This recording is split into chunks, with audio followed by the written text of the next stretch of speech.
Elle avait signé un contrat pour mentir. Il avait signé pour se protéger. Aucun des deux n'imaginait que ce week-end changerait tout et que la plus grande supercherie qu'ils aient jamais racontée serait le chemin le plus honnête vers l'amour de leur vie. Parfois, la vie nous pousse à feindre, et c'est justement au cœur de la mise en scène que la plus belle vérité apparaît sans prévenir. Avant d'entamer ce voyage émotionnel, n'oubliez pas de vous abonner à la chaîne pour recevoir de nouvelles histoires chaque jour. Dites-nous en commentaire de quelle ville vous regardez. J'adorerais savoir jusqu'où cette histoire voyage et profitez-en pour laisser un j'aime, ce qui nous aide à continuer de vous apporter des récits qui tiennent le cœur en haleine du début à la fin. Le 30e étage de la Tour Lumière offrait une vue que la plupart des gens ne voyaient qu'en carte postale d'agence de voyage. Paris s'étalait en contrebas, comme un immense circuit électronique, des lumières clignotantes, des voitures alignées, la vie humaine réduite à des points lumineux qui se mouvaient sans cesse. Clara Dubois avait appris à ignorer cette vue. Au cours des 3 années où elle avait occupé le bureau contigu à celui du directeur général, elle avait regardé par cette fenêtre peut-être 5 fois, et toujours par distraction, jamais par admiration. Il y avait trop de choses à faire, trop de décisions à anticiper, trop de crises à contenir avant qu'elles n'atteignent Antoine Chevalier, avec une ampleur suffisante pour causer un réel préjudice. C'était un jeudi en fin d'après-midi que tout commença à changer, bien qu'elle ne le sût pas, alors qu'elle réorganisait pour la 2e fois l'ordre du jour de la réunion du lendemain matin. La réunion avec les investisseurs de Lyon était délicate, le genre de rencontre qui exigeait que chaque détail soit à sa place. L'ordre des présentations, la température du café, la chaise positionnée de manière à ce que l'associé le plus âgé ne soit pas dos à la fenêtre, car il avait des problèmes de vue et la clarté le gênait. Clara connaissait ces détails sans avoir eu besoin de les noter. 3 ans à construire une encyclopédie vivante sur les besoins et préférences d'Antoine Chevalier, et une partie d'elle-même se demandait parfois si elle en avait appris plus sur lui que sur elle-même. Elle avait 32 ans, et une compétence qui ne trouvait pas d'équivalent parmi les autres assistants du groupe. Elle n'était pas arrivée à ce poste par chance ou recommandation, mais par la combinaison spécifique d'une intelligence stratégique, d'une discrétion absolue et d'une capacité presque troublante à anticiper ce qui n'était pas encore arrivé. Elle anticipait les crises. Elle identifiait les failles dans les contrats avant que les avocats ne les voient. Elle savait quand un client était sur le point de se rétracter dans une négociation parce que le ton des emails changeait avant les mots. Antoine Chevalier n'était pas le genre d'homme à reconnaître facilement la valeur d'autrui, mais il y avait une raison pour laquelle Clara recevait le double du salaire de tout autre assistant exécutif de l'entreprise. Elle était indispensable, et tous deux le savaient, bien qu'ils n'en aient jamais parlé ouvertement. Ce qu'ils ne disaient pas occupait, curieusement, bien plus d'espace que ce qu'ils exprimaient. Clara avait appris tôt que sa place était 2 pas en arrière, non par insécurité, mais par une logique de survie qu'elle avait développée à l'adolescence, lorsque ses parents étaient partis par une nuit pluvieuse et qu'elle, à 28 ans à peine révolue, s'était retrouvée soudainement le seul soutien d'un frère de 18 ans. Depuis lors, elle avait rangé ses propres rêves dans un tiroir à la fermeture discrète et s'était consacrée à s'assurer que Léo termine ses études d'ingénieur, que les factures soient payées, que le monde continue de fonctionner. Le tiroir était resté fermé si longtemps qu'elle oubliait parfois qu'il avait un intérieur. Il y avait là, cependant, au fond de cette femme à la posture ferme et au regard calculé, une loyauté profonde que peu voyaient et moins encore comprenaient. Clara Dubois était le genre de personne qui n'abandonnait pas ceux qu'elle aimait, même quand cela coûtait cher. C'était le genre qui gardait ses peines au fond de sa poitrine avec soin pour ne pas gêner les autres, qui disait que tout allait bien quand ce n'était pas le cas, qui retenait ses propres larmes pour pleurer seule, plus tard, quand personne n'avait besoin d'elle. C'était le genre qui avait appris à s'effacer avec tant d'efficacité qu'elle doutait parfois d'exister en dehors du travail. Antoine Chevalier entra par la porte de son bureau à 18h40, avec l'expression de quelqu'un qui venait de perdre une bataille qu'il ne s'attendait pas à affronter. Il était ainsi quand quelque chose le prenait au dépourvu. Les mâchoires légèrement tendues, la ligne des épaules 1 millimètre plus haute que la normale, les yeux fixés sur un point devant lui qui n'était à vrai dire rien. Clara reconnaissait chaque variation de cette physionomie. Elle savait quand une réunion avait mal tourné, quand un fournisseur n'avait pas respecté un délai, quand c'était la solitude qui le trouvait dans ses moments de moindre garde. Ce cas-ci, elle le perçut immédiatement, était le 3e. « J'ai besoin d'un service, dit-il, s'arrêtant au milieu de la pièce sans s'approcher de la chaise devant elle, comme si la formalité du geste le gênait plus que d'habitude. Clara posa son stylo sur la table. « Dites-moi. Ma mère a appelé aujourd'hui. Je sais. Il était 14h20. J'ai transféré l'appel. Alors vous savez que la fête est le week-end prochain. 45 ans de mariage de vos parents à Annecy. Je sais. » Il resta silencieux un instant, et elle attendit. Avec Antoine, il était toujours préférable d'attendre. Il organisait sa pensée avant de parler, et quand quelque chose le gênait, ce processus prenait le double du temps. « Cette fois, ils ont insisté pour que je vienne accompagner, dit-il finalement. Ce n'est pas nouveau que je sois seul depuis longtemps, mais ma mère a été directe. Soit j'amène quelqu'un, soit je devrais supporter une semaine entière de commentaires de toute la famille sur ma vie personnelle. Mon frère est marié, ma sœur est fiancée, mes cousins ont des enfants, et j'apparais chaque année comme le cas désespéré. » Clara ne comprenait pas encore où cela menait, mais il y avait quelque chose dans la façon dont il la regardait, une hésitation qui ne lui était pas propre, qui la mit en état d'alerte. « Je vous demande de venir avec moi, dit-il, et le mot sortit avec une précision chirurgicale, comme s'il avait répété l'énoncé plusieurs fois avant de le prononcer. Comme petit ami, pour un week-end. Ce serait une mise en scène, bien sûr. Un paiement est inclus. Je peux tout mettre par écrit dans un contrat, si vous préférez, avec toutes les conditions spécifiées. » Le silence qui suivit dura peut-être 6 secondes, mais parut bien plus long. Clara le fixa avec la même expression neutre qu'elle utilisait lorsqu'elle devait traiter une information qui contredisait toutes les attentes. À l'intérieur, cependant, il y avait un bruit qu'elle ne savait pas nommer précisément. En partie de l'étonnement, en partie quelque chose de moins identifiable qu'elle choisit d'ignorer. « Non, dit-elle, je comprends. Bonne soirée, Antoine. » Il hocha la tête, se retourna et partit sans un mot de plus. Et Clara resta à regarder la porte fermée avec cette proposition qui résonnait encore entre les murs du bureau, qui sentait le café froid et l'air conditionné. Cette nuit-là, elle prépara le dîner pour Léo et elle, l'esprit occupé ailleurs. Son frère était en dernière année de génie civil et possédait une énergie qui contrastait avec son propre silence. Il parlait d'un projet que son professeur avait approuvé, d'un stage qu'il envisageait, des plans qu'il voyait clairement devant lui, comme si l'avenir était une route bien balisée. Clara l'écoutait et souriait au bon moment, mais une partie d'elle était dans le bureau du 30e étage, repassant les mots d'Antoine comme si elle cherchait quelque chose qu'elle avait manqué à la première lecture. C'est alors que Léo dit, d'un ton désinvolte entre deux bouchées, qu'il avait reçu un avis de l'université. Clara posa sa fourchette. « Quel avis ?»« Concernant les frais de scolarité. Il y a 3 mois impayés, Clara. Si je ne paie pas d'ici la semaine prochaine, ils annulent mon inscription. » Le sol sous elle ne s'effondra pas, mais il y eut une sorte de rebond silencieux. 3 mois. Elle savait qu'elle avait du retard, mais il y avait toujours quelque chose à payer en premier, toujours une dépense imprévue qui repoussait les frais de scolarité au mois suivant. La réparation de la fuite en mars, l'augmentation de l'assurance maladie en avril, la facture d'électricité qui était arrivée avec un supplément dont elle n'avait toujours pas compris l'origine. « Combien ?» demanda-t-elle, bien qu'elle sût déjà qu'elle n'aimerait pas la réponse. Léo prononça le chiffre, et Clara resta à regarder son assiette devant elle avec une clarté froide et pratique qui venait d'années de prise de décision difficiles sans le luxe du temps pour les regretter. Cette nuit-là, après que Léo fut allé se coucher, elle resta dans la cuisine avec une tasse de thé qui refroidit sans être bu, calculant. Son salaire couvrait les dépenses avec une petite marge qui avait disparu ces derniers mois. Il n'y avait pas assez de réserve, pas assez de temps pour trouver une autre solution. Il y avait cependant une solution qui lui avait été proposée cet après-midi-là, avec un paiement qui, elle le soupçonnait, était exactement de la taille du trou qu'elle devait combler. Le lendemain matin, elle arriva au bureau à 8 heures précises comme toujours. Elle attendit qu'Antoine ait fini le café qu'il buvait debout, face à la fenêtre panoramique, avant de frapper à la porte ouverte de son bureau. « J'ai besoin de quelques conditions. » Antoine se retourna sans montrer de surprise, comme s'il savait depuis la veille qu'elle reviendrait. « Dites-les, nous dormirons dans des chambres séparées, si possible. Si ce n'est pas possible, nous établirons des limites physiques claires. D'accord. Aucun contact physique que je n'ai pas autorisé au préalable. D'accord.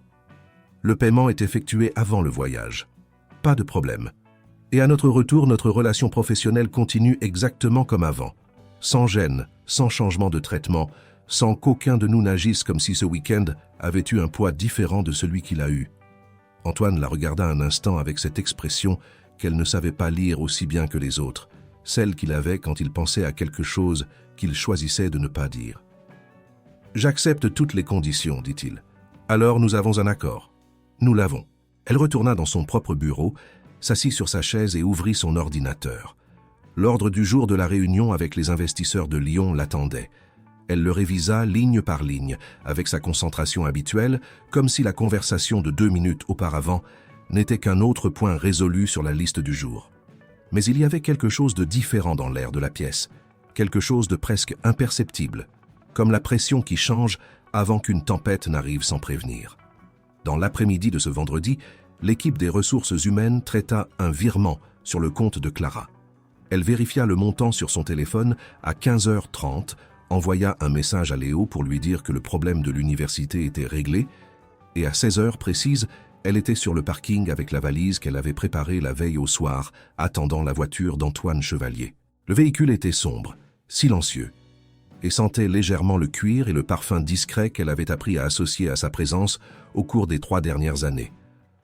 Antoine plaça les valises dans le coffre avec une efficacité qui ne nécessitait aucun commentaire, et ils montèrent tous les deux, lui au volant, elle sur le siège passager, et quittèrent Paris au début du crépuscule. Le silence dura près de 40 minutes. C'était un silence fonctionnel, le genre qu'il pratiquait depuis des années lors de vols d'affaires, dans les salles d'attente et les couloirs d'hôtel. Mais il y avait une différence maintenant que Clara ne savait pas nommer avec précision, comme si le contexte altérait la qualité du silence sans en modifier le volume.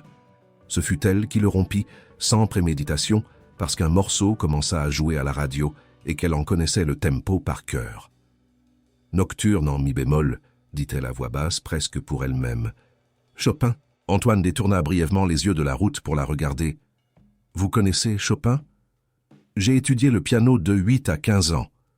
Je n'ai jamais été assez doué pour être une vraie pianiste, mais j'ai appris à aimer la musique d'une manière qui ne me quitte pas. » Il y eut une pause, et puis Antoine dit, d'une voix différente, moins construite. « En 3 ans, je ne vous ai jamais rien demandé sur vous. Ce n'était pas une partie du travail. » « Non, mais cela aurait dû être une question de savoir-vivre. » Elle ne répondit pas immédiatement. La route montait, les arbres devenaient plus denses, l'air extérieur portait déjà cette fraîcheur caractéristique de la montagne qui s'infiltrait par la fenêtre entr'ouverte. Et quelque chose dans ce moment, dans cette reconnaissance simple et tardive qu'il avait faite, ouvrit une brèche quelque part en elle qui était restée fermée depuis longtemps. « J'ai un frère cadet, dit-elle. Léo. Il est en dernière année de génie civil, c'est pour lui que je suis ici. » Antoine ne répondit pas tout de suite, mais elle sentit qu'il avait compris. Pas le détail, pas le chiffre sur le compte de l'université, mais la structure de cette phrase, le poids qu'elle portait sous les mots. « Et vous ?» demanda-t-elle, car la fraîcheur de la montagne et le nocturne de Chopin créaient un environnement où la question semblait moins intrusive qu'elle ne l'aurait été au bureau.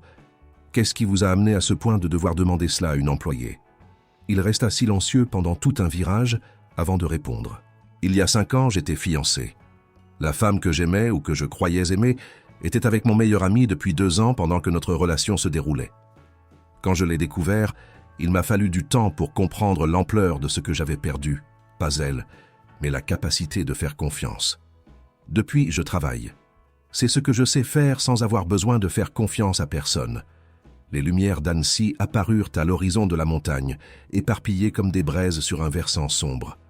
Clara les regarda un instant avant de dire « Le véritable amour existe, j'y crois. » Il la regarda de côté, et il y avait dans ce regard quelque chose qu'elle n'avait jamais vu chez lui auparavant, une sorte d'attention différente, comme quelqu'un qui entend pour la première fois une chose qu'il avait entendue des dizaines de fois sans y avoir vraiment prêté attention. « Vous êtes la première personne qui dit cela sans avoir l'air de vouloir me vendre quelque chose, » dit-il.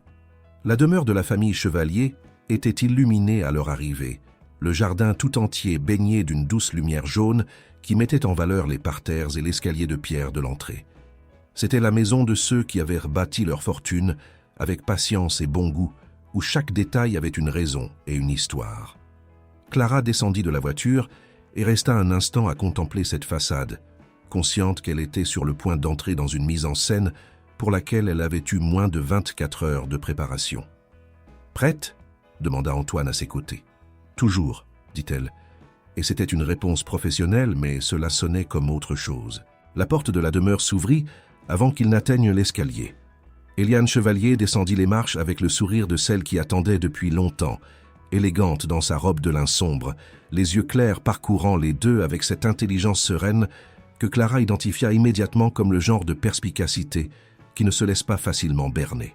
« Mon fils », dit-elle, embrassant Antoine avec une fermeté qui contenait à la fois affection et reproche. Et puis elle se tourna vers Clara, les yeux brillants d'une curiosité sincère. « Et vous devez être la jeune femme qui a enfin fait sortir mon fils du bureau. »« Clara Dubois », dit-elle, tendant la main avec un sourire maîtrisé. « Enchantée. » Eliane serra cette main une seconde de plus que le protocole ne l'aurait voulu, la regardant avec une expression que Clara ne sut pas classer immédiatement, quelque chose entre surprise et reconnaissance. « Le plaisir est pour moi, Clara, dit-elle, et il y avait une douce emphase sur le prénom qui sonnait presque comme une ponctuation. « Venez. Henri est impatient de vous rencontrer, et Sophie a déjà demandé 4 fois à quelle heure vous arriviez. » Ils entrèrent dans la demeure et la porte se referma derrière eux avec un poids doux et définitif, comme la première page d'un livre qui s'ouvre sans que le lecteur ne sache encore ce qu'il attend. Le salon principal de la demeure avait cette odeur spécifique des maisons qui gardent l'histoire dans leurs murs. Vieux bois, fleurs naturelles et le léger parfum d'un produit d'entretien qui promettait de préserver l'éclat d'un parquet ancien. Clara entra d'un pas ferme, habituée à évoluer dans des environnements qui n'étaient pas les siens, mais elle ressentit immédiatement le poids de cet espace. Ce n'était pas un poids négatif, c'était le genre de présence que les lieux accumulent lorsqu'ils sont habités avec affection pendant longtemps. Au mur, des peintures originales de paysages de montagne et sur les étagères, des photographies encadrées qui racontaient des décennies d'une famille qui avait grandi ensemble et était restée unie. Sophie Chevalier fut la première à apparaître, descendant un couloir latéral avec la rapidité de celle qui avait attendu ce moment, avec une impatience non dissimulée. Elle était plus jeune que Clara ne l'attendait, peut-être 28 ans, avec les yeux de son père et le sourire expansif de sa mère, le genre de personne qui remplissait l'espace autour d'elle d'une énergie difficile à ignorer. Elle embrassa son frère avec enthousiasme, puis se tourna vers Clara avec un large sourire et les bras déjà ouverts. « Bienvenue dans la famille des fous, dit-elle, étreignant Clara comme si elles étaient de vieilles connaissances. « Je suis Sophie, psychologue de profession et de vocation, alors je vous préviens que vous serez analysé sans vous en rendre compte tout le week-end. Ne le prenez pas mal, c'est une déformation professionnelle. » Clara rit, et ce fut un rire sincère, car l'avertissement était donné avec une irrévérence si désarmante qu'il était impossible de ne pas trouver cela amusant. « Je suis prévenue, dit-elle. Excellent, comme ça aucune de nous n'a besoin de faire semblant. » Il y avait une ironie involontaire dans ces mots que Clara ressentit comme une piqûre douce, mais Sophie était déjà passée au sujet suivant avec la légèreté de celle qui ne s'attarde généralement nulle part très longtemps. Marc Chevalier apparut peu après, venant du bureau au fond de la maison, où il avait encore quelques documents à régler, comme il l'expliqua lui-même avec la formalité de celui qui utilise le travail comme bouclier. C'était le frère aîné d'Antoine, avocat, avec les yeux de son père, et une réserve que Clara identifia comme en partie une structure émotionnelle, en partie une méfiance professionnelle. Il la salua avec courtoisie, mais ses yeux la parcoururent avec l'attention méticuleuse de celui qui évalue des clauses. Clara soutint son regard sans hésiter. Ce fut M. Henri qui changea l'atmosphère de la pièce en y entrant. Le patriarche des chevaliers avait des cheveux complètement blancs et les yeux d'Antoine, ce gris spécifique qui transmettait autant d'intelligence que de réserve. Mais là où Antoine avait construit des murs autour de ses yeux, son père avait laissé les fenêtres ouvertes. C'était un homme qui était arrivé au bout de nombreuses batailles et avait appris, par l'âge et par choix, à regarder le monde avec une générosité qui n'était pas de la naïveté, mais quelque chose de bien plus élaboré. Il tendit la main à Clara avec fermeté et une curiosité douce et dit simplement « Henri, enchanté, mademoiselle. »« Clara, le plaisir est pour moi. »« Vous êtes de Paris ? Je suis né à Lille, mais j'habite à Paris depuis une 12aine d'années. Et vous avez rencontré mon fils au travail, j'imagine. » Il y avait une légèreté calculée dans cette question, et Clara comprit qu'Henri Chevalier était du genre à poser des questions dont il soupçonnait déjà la réponse, juste pour voir comment la personne se comportait en répondant. « Nous nous sommes croisés au travail, dit-elle, choisissant ses mots avec le soin de celle qui sait que chacun d'eux peut être repris plus tard. » Henri la regarda une seconde de plus, puis hocha la tête avec cette gentillesse sereine qui semblait être sa marque. « Alors, allez vous installer. Eliane a préparé la chambre du fond pour vous. La chambre du fond, au singulier. » Clara sentit le regard discret d'Antoine du coin de l'œil et comprit que le plan des chambres séparées avait échoué avant même d'être testé. Ils suivirent Eliane le long du couloir illuminé et quand la porte se referma derrière eux, Clara fit un rapide balayage de l'environnement. Un immense lit double d'un côté, un vieux bureau, un divan étroit sous la fenêtre qui donnait sur le jardin. « Je prends le divan, dit Antoine à voix basse avant qu'elle n'ait besoin de dire quoi que ce soit. « Merci. Pas besoin de me remercier. Cela fait partie de l'accord. » Il y avait quelque chose de légèrement aride dans la manière dont il dit cela, comme s'il voulait leur rappeler à tous deux la nature exacte de ce week-end. Clara comprit et ne fit aucun commentaire. Elle posa sa valise à l'extrémité du lit et commença à déballer les quelques affaires qu'elle avait apportées avec l'efficacité silencieuse qui était sa marque, tandis qu'Antoine restait debout près de la fenêtre, regardant le jardin illuminé dehors. « Demain matin, il y a un petit déjeuner en famille, » dit-il sans se retourner. « Ma mère aime réunir tout le monde avant le déjeuner. C'est informel, mais ce sera le premier contact plus large avec tous. Si vous voulez, je peux vous donner un rapide aperçu de qui est qui. Vous pouvez parler.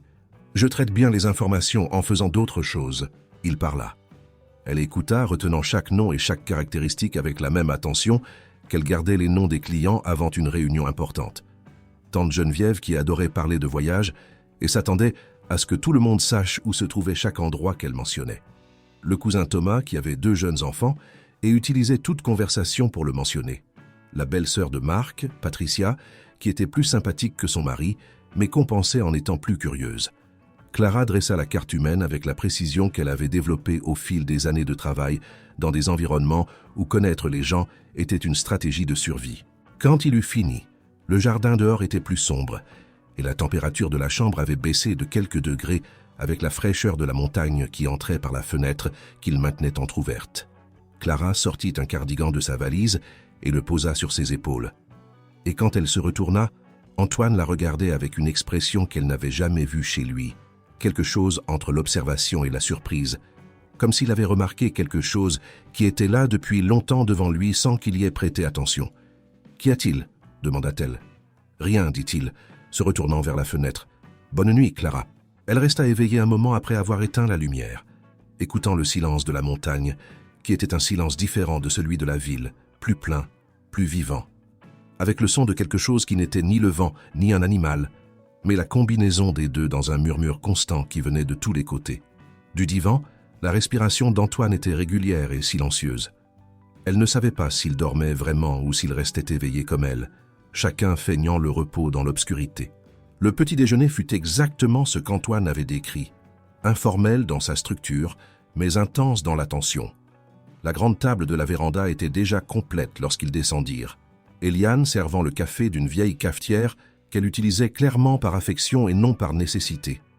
Sophie gesticulant en racontant quelque chose à Patricia, Marc feuilletant des documents dans le coin le plus éloigné de la table, avec l'air de celui qui était arrivé tôt pour s'assurer la place la plus stratégique. Le cousin Thomas avait effectivement 2 enfants qui couraient sur la véranda, avec l'énergie spécifique des enfants de 3 et 5 ans dans une grande maison.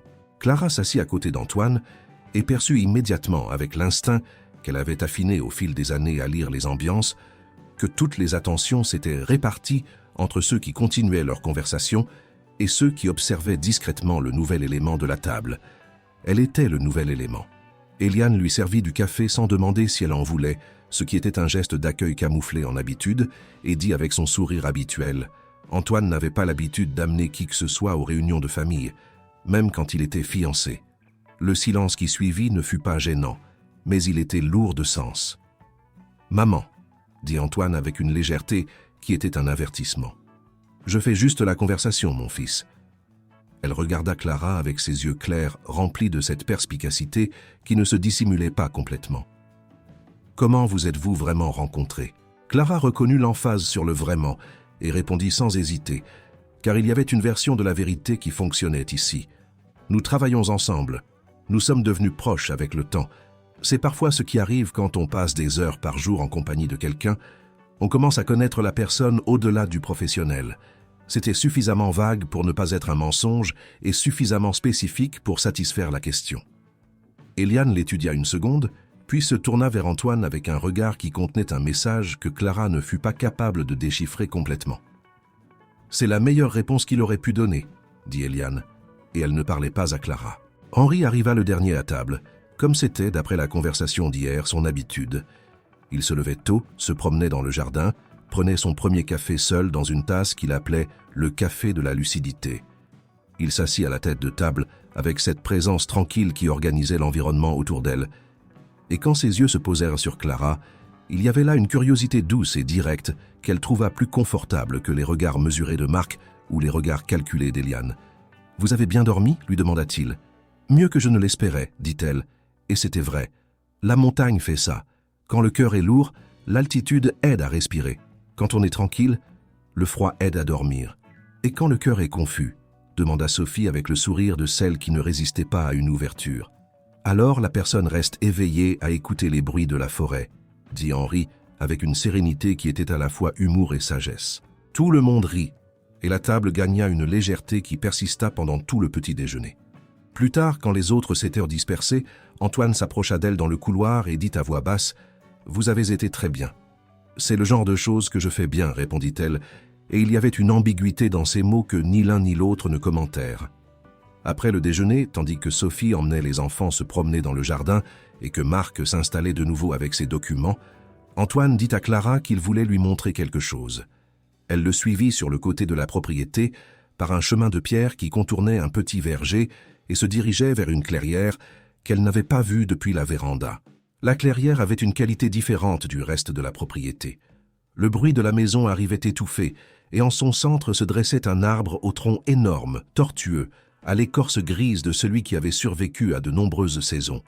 Clara s'approcha et c'est alors qu'elle vit des gravures sur le tronc, des dizaines d'entre elles, réparties sur la hauteur qu'un adulte pouvait atteindre, des initiales à l'intérieur de cœurs, certaines si anciennes que le bois avait poussé autour de la marque, l'absorbant presque.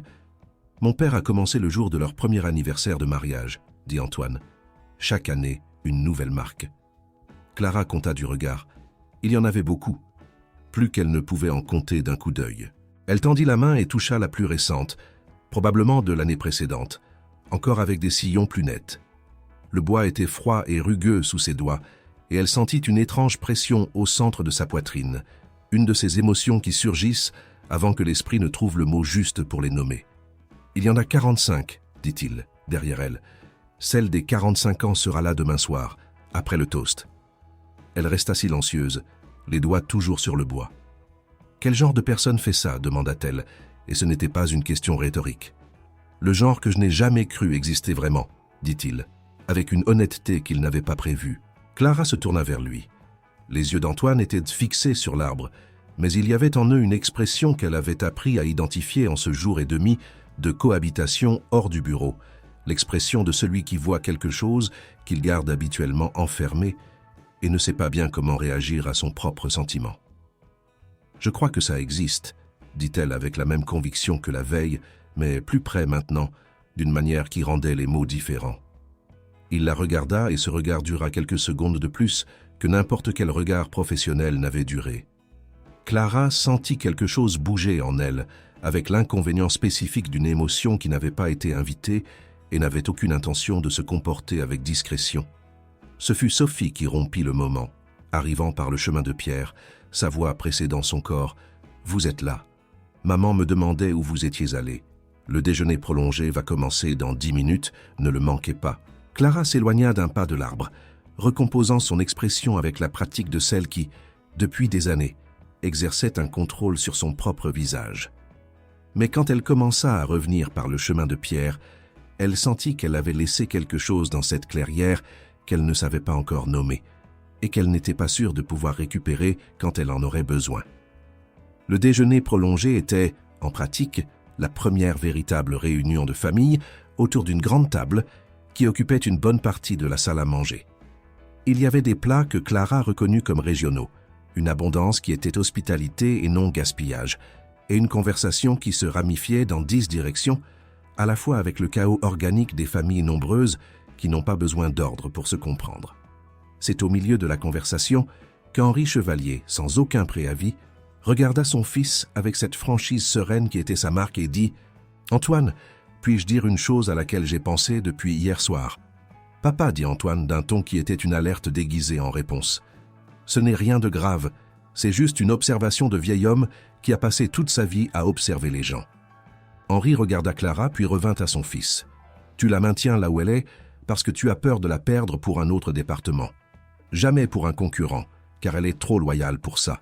Mais pour un autre poste, une autre entreprise, un autre projet. Tu connais sa valeur et tu as peur que le marché la connaisse aussi. » Le silence qui tomba sur la table fut instantané. Clara sentit ces mots arriver avec une force inattendue, non pas pour l'observation elle-même, mais pour ce qu'elle révélait. Qu'il y avait quelqu'un qui la voyait, qui voyait sa valeur avec clarté, et que ce quelqu'un avait dit à haute voix à une table de famille ce que personne n'avait dit en 3 ans de travail. Antoine regardait son père avec une expression qu'elle n'avait jamais vue chez lui. Ce n'était pas exactement de la gêne, c'était plus proche d'une reddition involontaire, de quelqu'un qui avait été atteint par une vérité qu'il s'était efforcé de ne pas formuler. « Papa a raison, dit-il à voix basse et directe. » Et puis il tourna les yeux vers elle, et il y avait dans ce regard quelque chose qu'elle ne sut pas traduire en mots à ce moment-là, un mélange de reconnaissance et de ce qui semblait, pour la première fois, une réelle vulnérabilité. Clara soutint son regard une seconde, puis elle regarda son assiette. Quelque chose se passait qui n'était pas dans le contrat. Elle le savait. Et pour la première fois depuis qu'elle avait accepté cette proposition, elle ressentit une pointe d'appréhension qui n'avait rien à voir avec le risque d'être découverte. L'après-midi s'ouvrit sur Annecy avec cette luminosité spécifique de la montagne, une lumière qui n'était ni chaude ni froide, mais avait une qualité cristalline qui rendait les couleurs plus nettes et les contours plus définis, comme si l'air d'altitude nettoyait une brume que, dans les villes, les gens ne savaient même pas qu'ils portaient dans les yeux. Clara resta quelques minutes sur la véranda de la chambre après le déjeuner, avec une tasse de café qu'elle avait prise dans la cuisine avant de monter, et laissa cette lumière se poser sur son visage, sans penser à rien de précis, ce qui était pour elle une rareté. Les mots d'Henri Chevalier continuaient de résonner avec une persistance qu'elle ne parvenait pas à éteindre avec sa discipline habituelle. Ce n'était pas de la colère qu'elle ressentait, ni du ressentiment exactement, c'était quelque chose de plus proche d'une clarté inconfortable. La sensation d'avoir une vérité sur elle-même révélée par un étranger avant qu'elle n'ait eu l'occasion de la percevoir elle-même. Elle s'était placée dans la position de l'assistante indispensable et discrète si longtemps qu'elle avait cessé de se demander si elle voulait y rester, si c'était ce qu'elle avait choisi ou simplement ce qui était arrivé pendant qu'elle était occupée à survivre. Et Antoine avait confirmé. Avec ce « papa a raison », dit à voix basse et directe, sans détour, sans la défense qu'elle aurait attendue de quelqu'un qui avait été exposé à une table de famille. Il avait confirmé qu'il connaissait sa valeur et avait choisi, consciemment ou non, de la garder proche et stationnaire à la fois. Ce qu'elle ne savait pas, c'était quoi faire de cette information au milieu d'un week-end de mise en scène. Le coup à la porte de la chambre arriva doux mais précis, à la manière dont Sophie Chevalier faisait tout, avec un enthousiasme teinté de respect. « Je peux entrer ?»« Oui. » Sophie entra avec l'aisance de celle qui avait grandi en entrant dans les chambres sans attendre la permission et avait appris en chemin à au moins demander. Elle s'assit au coin du lit avec sa propre tasse et resta à regarder Clara un instant avec ses yeux qui ne cachaient pas le travail d'analyse qu'il faisait en permanence. « Mon père a trop parlé au déjeuner, dit-elle. Il a dit ce qu'il pensait. Je préfère ça à ceux qui ne disent rien. Il vous a aimé, c'est pour ça qu'il a parlé. Mon père ne fait ça qu'avec les gens qu'il aime vraiment. Avec ceux qu'il n'aime pas, il reste juste poli. » Clara ne répondit pas immédiatement. Elle regarda le jardin dehors. « Et vous ?» demanda-t-elle. « Qu'en pensez-vous » Sophie marqua une pause délibérée, cette pause de psychologue qui crée de l'espace sans être vide. « Je pense que vous êtes une femme qui a appris très tôt à prendre soin de tout sauf d'elle-même, dit-elle avec la délicatesse de celle qui connaît le poids d'un mot juste. Et que mon frère est un homme qui a appris à construire des murs et à appeler cela de l'intelligence. » Une pause. « Je pense aussi que vous deux, ensemble dans cette chambre pendant ce week-end, allez devoir faire face à quelque chose qui n'était prévu par aucun de vous. » Clara se tourna vers elle avec un regard direct. « Vous savez que nous faisons semblant. » Sophie prit une gorgée de café avec une sérénité qui répondait sans avoir besoin de mots. « Sophie. Je sais que mon frère n'a pas eu de petit ami depuis 5 ans, dit-elle lentement. Je sais qu'il n'a amené personne à aucune réunion de famille pendant toute cette période. Je sais que vous êtes arrivé ici avec la posture de quelqu'un qui accomplit une tâche. Une autre gorgée. Ce que je ne sais pas et ce qui me semble vraiment intéressant, c'est ce qui va vous arriver à tous les deux d'ici dimanche matin. Vous allez le dire à quelqu'un? Sophie resta silencieuse un instant. Non, dit-elle finalement. Non pas parce que ce que vous faites n'est pas mon problème, mais parce que ce que je vois ici est plus compliqué qu'un simple mensonge. Et parce que mon frère vous a regardé ce matin dans la clairière d'une manière que je n'avais pas vue chez lui depuis avant Cynthia. Le nom plana dans l'air comme une pièce de puzzle dont Clara n'avait pas encore le tableau complet pour l'assembler.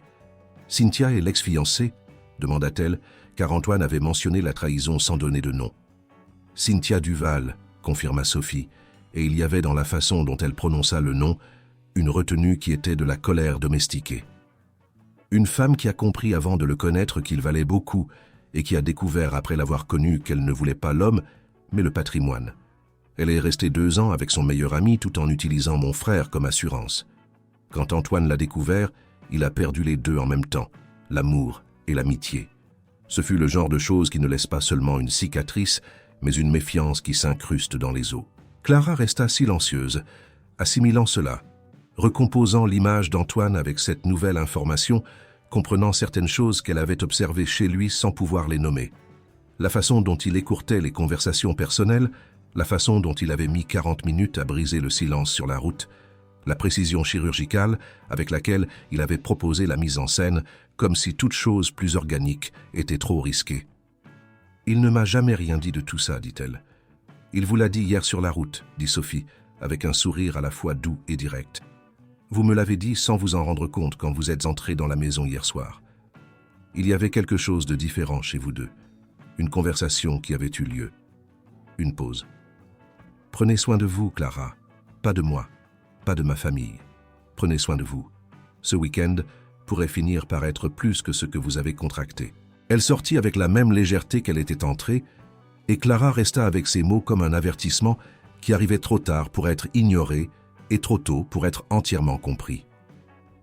L'après-midi, la famille se divisa en petits groupes qui circulaient sur la propriété avec la naturalité des gens qui connaissent bien ce territoire.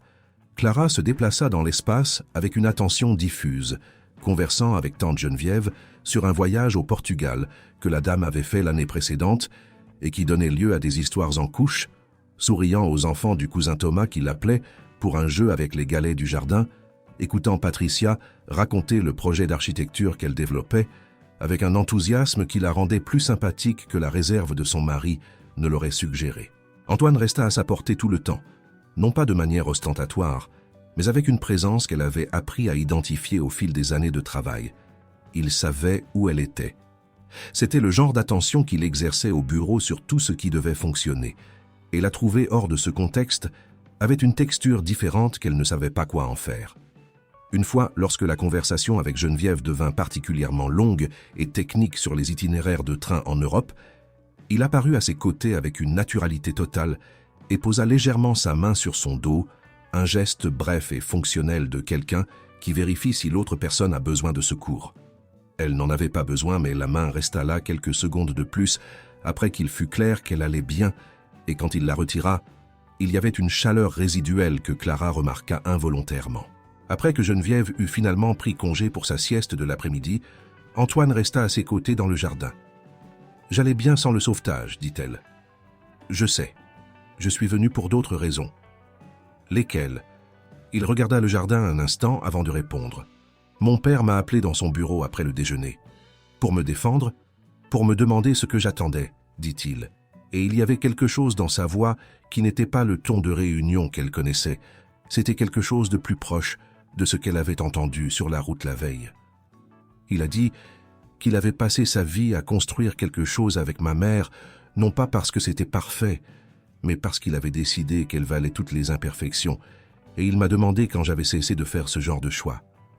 Clara resta silencieuse. Qu'avez-vous répondu? Que j'avais cessé quand j'avais appris que les choix pouvaient être des pièges.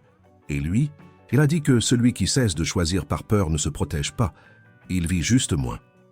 Ils restèrent silencieux un moment côte à côte dans le jardin, la lumière de l'après-midi devenant plus orange et plus basse sur la cime des arbres autour de la propriété. C'était une conversation étrange à avoir avec la femme avec qui il avait signé un contrat de mise en scène, et tous deux le savaient, et aucun des deux n'en dit rien. « Qu'auriez-vous fait » demanda-t-elle lentement. « Si Cynthia avait été réelle, si l'amour avait été réel des deux côtés ?» Il ne répondit pas immédiatement. « Je ne sais pas, dit-il finalement, avec une honnêteté qui était à la fois réponse et confession. Mais je sais que j'aurais été capable de graver un cœur sur cet arbre chaque année. » Clara sentit son regard se poser sur elle, avec cette qualité d'attention qu'elle avait perçue dans la clairière. Trop long pour n'être que de la courtoisie, trop lourd pour n'être que du contexte. Elle le soutint une seconde, puis regarda la cime des arbres, parce qu'il était nécessaire de regarder ailleurs, avant que quelque chose en elle ne décide de se comporter d'une manière qu'elle ne pourrait plus défaire par la suite. Ce soir-là, le dîner fut plus intime, avec seulement la famille proche autour de la table de la cuisine au lieu de la salle à manger. Eliane avait cuisiné elle-même, ce qui, selon Sophie, arrivait 2 fois par an, et était toujours une déclaration d'affection. La conversation était plus détendue, les rires plus faciles, et Clara se retrouva plusieurs fois véritablement présente, au lieu d'être stratégiquement présente, ce qui était une distinction qu'elle n'avait pas anticipé de devoir faire ce week-end. Après le dîner, quand les autres allèrent au salon et que Marc rangea enfin ses documents, avec un soupir qui ressemblait à une libération, Antoine proposa qu'ils sortent un instant dans le jardin. La fraîcheur de la nuit était plus intense que la veille, et quand il s'aperçut que Clara était sortie sans prendre son manteau, il enleva le sien et le posa sur ses épaules sans demander, avec la naturalité de quelqu'un qui fait ce genre de choses fréquemment, bien qu'elle sût que c'était la première fois. Le manteau sentait son parfum qui était discret et spécifique, et qu'elle avait appris à ignorer au cours de leurs 3 années de cohabitation, avec la même discipline qu'elle avait appris à ignorer toutes les autres choses qui ne faisaient pas partie du travail. Ici, cependant, dans le jardin de la montagne par cette nuit froide et cette odeur proche, la discipline fonctionnait moins bien. « Je dois vous dire quelque chose, dit-il, debout à côté d'elle au bord du jardin illuminé. À propos de l'augmentation de salaire que vous avez reçue il y a 3 ans. » Clara fronça légèrement les sourcils. « Qu'en est-il ? Vous vous souvenez que c'était en mars de la première année, 3 mois après mon entrée dans l'entreprise. C'était une semaine après que mon ancienne secrétaire m'ait raconté que vous étiez venu en bus tous les jours de cette semaine-là parce que votre voiture était tombée en panne et que vous n'aviez rien dit à personne pour ne retarder aucune réunion. » Une pause. Et j'ai reconnu quelque chose là-dedans. Le genre de silence que les gens gardent quand ils traversent quelque chose de difficile et ne veulent pas que le travail soit affecté. Quand j'ai demandé au service du personnel, ils m'ont dit que vos parents étaient décédés 3 mois auparavant. Le silence que Clara garda n'était pas une absence de réponse. C'était le genre de silence de quelqu'un qui vient de comprendre que quelque chose qui s'était passé il y a longtemps avait un contexte qu'elle ignorait. « Vous n'avez jamais rien dit », finit-elle par articuler, la voix maîtrisée mais pas complètement. « Ce n'était pas le genre de choses que je savais dire à l'époque. J'apprends encore, dit-il, et il y avait dans une admission si simple plus d'honnêteté que dans bien des mots plus grands qu'elle avait entendus d'autres personnes au cours de sa vie. Elle resta à regarder le jardin un instant, sentant son manteau sur ses épaules, avec cette chaleur qui était presque physique et presque autre chose à la fois. « Mes parents sont morts dans un accident, dit-elle, car il avait été honnête, et elle pouvait l'être aussi ici, par cette nuit de montagne qui semblait fonctionner selon des règles différentes du monde corporatif du 30e étage. C'était une nuit de forte pluie. Je n'ai toujours pas compris pourquoi ils sont sortis cette nuit-là. Ils savaient que la route était mauvaise. Mais ils sont partis et ne sont pas revenus, et je me suis réveillé le lendemain avec un frère de 18 ans à élever et une entreprise d'événements à gérer qui était la leur et qui n'a pas duré 6 mois avant de devoir être liquidée. Et vous vous êtes tourné vers le travail exécutif. Je me suis tourné vers ce qui payait le mieux et que je pouvais apprendre rapidement. Une pause. Je n'ai jamais regretté ce choix, mais parfois je me demande quel aurait été le choix que j'aurais fait si j'avais eu le temps de choisir vraiment. Quel aurait-il été? Le conseil en gestion, pour les petites et moyennes entreprises qui n'ont pas accès à de bons processus parce qu'elles ne peuvent pas se payer un grand cabinet de conseil. J'ai toujours voulu ça. Il se tourna vers elle avec cette expression qu'elle avait vue dans la clairière puis dans le jardin l'après-midi, cette qualité d'attention qui restait dans ses yeux quand il cessait d'être l'exécutif et n'était plus qu'Antoine. « Pourquoi ne l'avez-vous jamais fait ?»« Parce que Léo devait terminer ses études d'ingénieur, dit-elle simplement.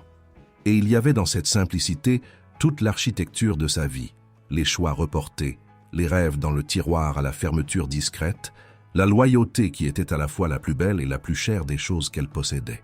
Ils restèrent silencieux un moment, épaule contre épaule, avec la fraîcheur de la montagne et les étoiles qui, à Annecy, semblaient plus proches qu'à Paris, comme si l'altitude réduisait la distance entre le sol et l'infini.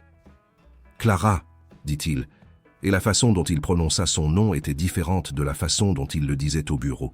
« Antoine », répondit-elle, et la symétrie de cela était involontaire et ne l'était pas. « Merci d'avoir accepté de venir. Ce n'était pas gratuit. » Non. Mais cela aurait pu être juste un travail, et ce n'était pas seulement ça. Elle ne répondit pas, car il avait raison, et répondre serait confirmer quelque chose qu'elle ne savait pas encore nommer, sans que cela ne change quelque chose qu'elle devait encore maintenir en place. Ils rentrèrent en silence, et la nuit tomba sur la propriété avec cette quiétude de la montagne qui semblait garder les choses qui s'y passaient avec le secret de celui qui sait que certaines histoires ont besoin d'obscurité pour prendre forme. Le samedi se leva dans la brume.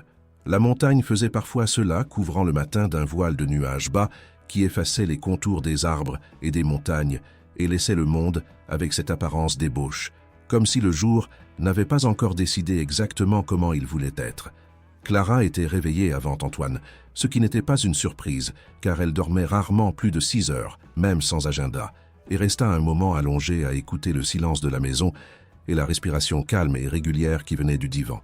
Il y avait quelque chose d'étrangement intime là-dedans, d'entendre quelqu'un dormir.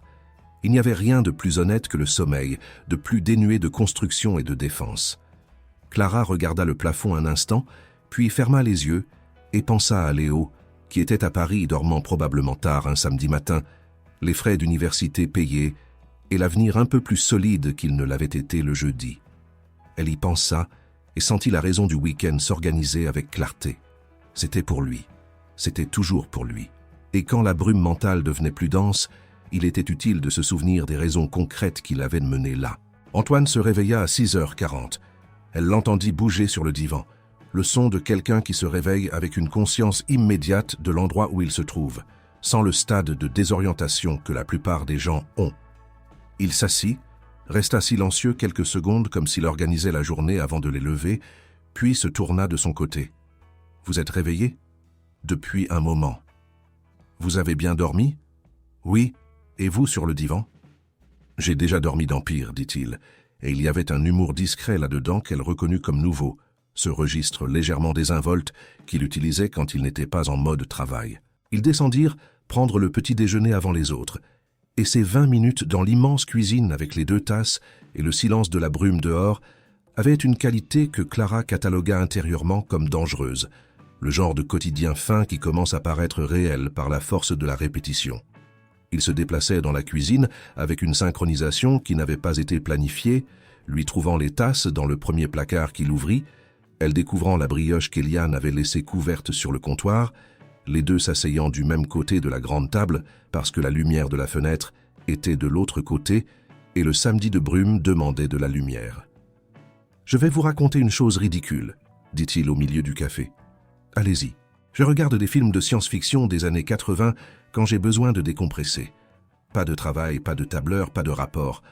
Un de ces films avec des effets spéciaux clairement en plastique et des acteurs qui gesticulent trop. » Elle le regarda. « C'est ridicule. Pour un homme qui gère un groupe d'entreprises à 7 branches, oui. Pour un être humain qui a besoin de reposer son cerveau, ce n'est pas ridicule. C'est nécessaire. » Il but son café, le regard fixé sur la fenêtre, où la brume commençait à se dissiper dans les coins comme du coton étiré. « Vous avez quelque chose de ridicule comme ça ?» Elle réfléchit une seconde. « Je fais des mots croisés sur papier. Au stylo, pas au crayon. Si je me trompe, je raye et je recommence. Pourquoi au stylo ? Parce que le crayon est provisoire. Si je me suis déjà engagé à essayer, je m'engage à assumer aussi les erreurs. » Il la regarda avec cette attention qu'elle avait appris à identifier au cours du week-end, plus longue que nécessaire, plus spécifique que contextuelle. Et puis il dit « Vous êtes la personne la plus honnête que je connaisse. » L'ironie de cette phrase, prononcée au milieu d'un week-end entier de mise en scène, était énorme, et ils le perçurent tous deux en même temps. Antoine esquissa un sourire lent, le genre de sourire qu'elle n'avait jamais vu au bureau, et Clara sentit quelque chose s'ouvrir au centre de sa poitrine, avec l'inconvénient d'une fleur qui s'épanouit à la mauvaise saison. La famille arriva peu à peu au petit déjeuner, et la brume se dissipa à mesure que le soleil gagnait en force, et le samedi s'installa avec cette légèreté spécifique du jour qui précède un événement important. La fête était le soir, mais une atmosphère palpitait dans la maison toute la journée, Eliane vérifiant les arrangements floraux au téléphone, Sophie répétant ce qu'elle dirait au toast avec une anxiété déguisée en animation, Henri se promenant dans le jardin plus tôt et plus longtemps que d'habitude, avec cette sérénité de celui qui savoure chaque heure d'une journée spéciale. Clara était sur la véranda l'après-midi quand Marc s'approcha, ce qui ne s'était pas produit auparavant. Il avait un verre d'eau à la main et resta debout à côté d'elle un instant, regardant le jardin sans rien dire, et elle comprit qu'il construisait le début de quelque chose qu'il voulait dire. « Vous travaillez avec lui depuis 3 ans, dit-il finalement, non pas comme une question. 3 ans et 2 mois. Alors vous le connaissez d'une manière que la plupart des gens ne connaissent pas. Je connais très bien la partie professionnelle. Quelle partie ne connaissez-vous pas ?» Clara le regarda de côté. Il y avait dans la question plus qu'une enquête de frères protecteurs, il y avait quelque chose qui sonnait comme une auto-analyse, comme si Marc utilisait la question pour dire quelque chose sur lui-même en même temps. « Je ne sais pas, » dit-elle avec honnêteté. « C'est la réponse. » Marc resta silencieux un instant. « Antoine s'est refermé après Cynthia, » dit-il lentement. « Ce ne fut pas graduel, ce fut immédiat. 1 semaine avant, il planifiait le mariage. 1 semaine après, il avait tout annulé et avait mis en place dans l'entreprise un bouclier qui ne laissait plus personne s'approcher. Une pause. J'ai essayé de lui parler plusieurs fois, mais il a une manière de vous écouter sans être vraiment présent qui est difficile à percer. Je sais, dit-elle. Vous y arrivez ? Marc. Ce n'est pas un compliment avec une arrière-pensée, c'est une observation. J'ai vu hier au déjeuner comment il a réagi quand papa a parlé. Il n'a pas essayé de se fermer. Il est resté là, a soutenu, a admis que papa avait raison. Une pause. En 5 ans, je n'ai jamais vu ça. Clara regarda le jardin sans répondre. Je ne dis pas que la situation n'est pas compliquée, continua-t-il avec la précision d'un avocat qui n'aimait pas laisser de détails en suspens. Je dis qu'il y a quelque chose ici qui mérite de l'honnêteté, des 2 côtés. Il partit avec le même silence qu'il était arrivé, et Clara resta les mains appuyées sur la balustrade de la véranda, et cette conversation posée dans sa pensée comme une 2e pièce d'un puzzle qui commençait à prendre forme sans qu'elle n'ait demandé à le monter. La fête commença à se préparer en milieu d'après-midi. La fleuriste arriva avec les dernières pièces des arrangements en argent et bleu qui transformèrent la grande salle en une autre dimension, plus formelle et plus belle à la fois. Un quatuor à cordes arrivait, les musiciens avec leurs étuis d'instruments sur l'épaule, avec cette familiarité discrète des professionnels qui avaient déjà joué dans ce type d'environnement de nombreuses fois. Des cristaux scintillaient sous les lustres dorés de la salle, et il y avait au mur des lumières douces qui réchauffèrent la pierre sans la masquer. Clara monta se préparer, consciente qu'elle avait apporté exactement 2 options de tenue pour la fête et qu'aucune n'avait été choisie pour faire sensation, mais simplement pour être appropriée. Elle choisit la robe la plus simple, bleu marine à la coupe nette, sans ornement inutile, le genre de vêtement qui la rendait invisible de la bonne manière, qui n'attirait pas l'attention par excès, mais ne passait pas inaperçu par manque. Elle finissait de se coiffer quand la porte de la chambre s'ouvrit et Antoine entra, déjà vêtu de son costume sombre, de sa cravate discrète, le genre d'élégance qui n'avait pas besoin de s'annoncer.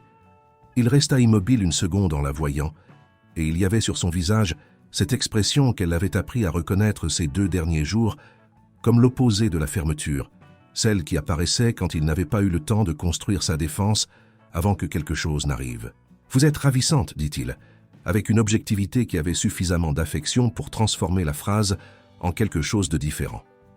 Elle le regarda dans le miroir un instant. « Vous aussi, répondit-elle. » Et ils restèrent tous 2 silencieux un moment, qui était confortable d'une manière qu'elle n'aurait jamais cru possible pour un silence entre eux en dehors du travail. « Prête ?» dit-il. « Prête !» Ils descendirent l'escalier côte à côte, et il y avait dans la salle qui commençait à se remplir d'invités une de ces atmosphères qui se construisent quand la bonne musique rencontre le bon éclairage et que les personnes présentes sont les bonnes. Il y avait une joie réelle dans l'ambiance, pas une performance de joie. Eliane et Henri recevaient déjà les invités à l'entrée de la salle, et quand les deux arrivèrent, Eliane tourna les yeux vers Clara une seconde avec ce sourire qui gardait plus qu'il ne montrait. Le quatuor à cordes jouait assez bas pour permettre la conversation, assez fort pour donner à l'espace une texture musicale qui élevait tout. Clara circula avec Antoine dans la pièce, répondant aux questions avec la précision calculée d'un personnage qu'elle avait construit ces 2 derniers jours, sentant en même temps que le personnage devenait poreux, que des parties d'elle-même s'échappaient par les interstices de la mise en scène d'une manière qu'elle ne parvenait plus à contenir avec sa discipline habituelle. Le toast fut annoncé par Marc, avec la voix ferme de celui qui avait préparé ses mots avec soin. Les invités se rassemblèrent en demi-cercle devant Henri et Eliane, qui se tenaient debout, les coupes à la main, les yeux embués de ceux qui savent que ce moment est l'un de ceux que la mémoire gardera en haute résolution. Marc parla de ses parents avec la précision émue de celui qui avait appris d'eux ce qu'était l'engagement. Sophie parla le cœur battant, les yeux humides, et l'humour qui ne l'abandonnait même pas dans les moments sérieux. Et puis Marc regarda Antoine et dit « Antoine, voulez-vous dire quelque chose ?» Il y eut une pause. Clara était à côté de lui et sentit par le minimum de tension dans son épaule près de la sienne qu'il n'avait pas prévu de parler. Mais il fit un pas en avant, prit la coupe à 2 mains et commença. « J'ai passé les 5 dernières années convaincu que le véritable amour était un récit commode que les gens racontaient pour justifier des décisions que la raison n'expliquait pas, dit-il, la voix maîtrisée mais différente du ton de réunion, plus profonde, plus réelle. Je me suis convaincu qu'il était plus intelligent de ne pas croire que d'être trompé à nouveau. » La salle était silencieuse. « 45 ans, papa. 45 marques sur un chêne. Ce n'est pas un récit commode, c'est le choix le plus courageux que j'ai jamais vu de près. » Il marqua une pause et tourna les yeux directement vers Clara. « Et récemment, j'ai commencé à me demander si le problème était ma définition de l'amour ou ma disposition à prendre des risques. » La salle resta silencieuse 1 seconde de plus que la normale.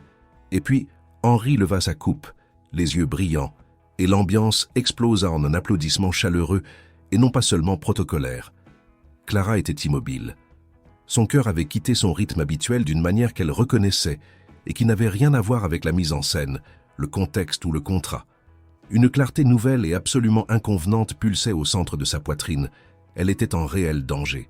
Plus tard, alors que la fête battait son plein et que le quatuor était passé à des morceaux plus animés, Antoine s'approcha d'elle dans l'espace qui s'était ouvert près des fenêtres et dit à voix basse, juste pour elle, « Je vais vous demander une danse. » Pas besoin de mise en scène maintenant, nous sommes déjà les moins observés de la pièce.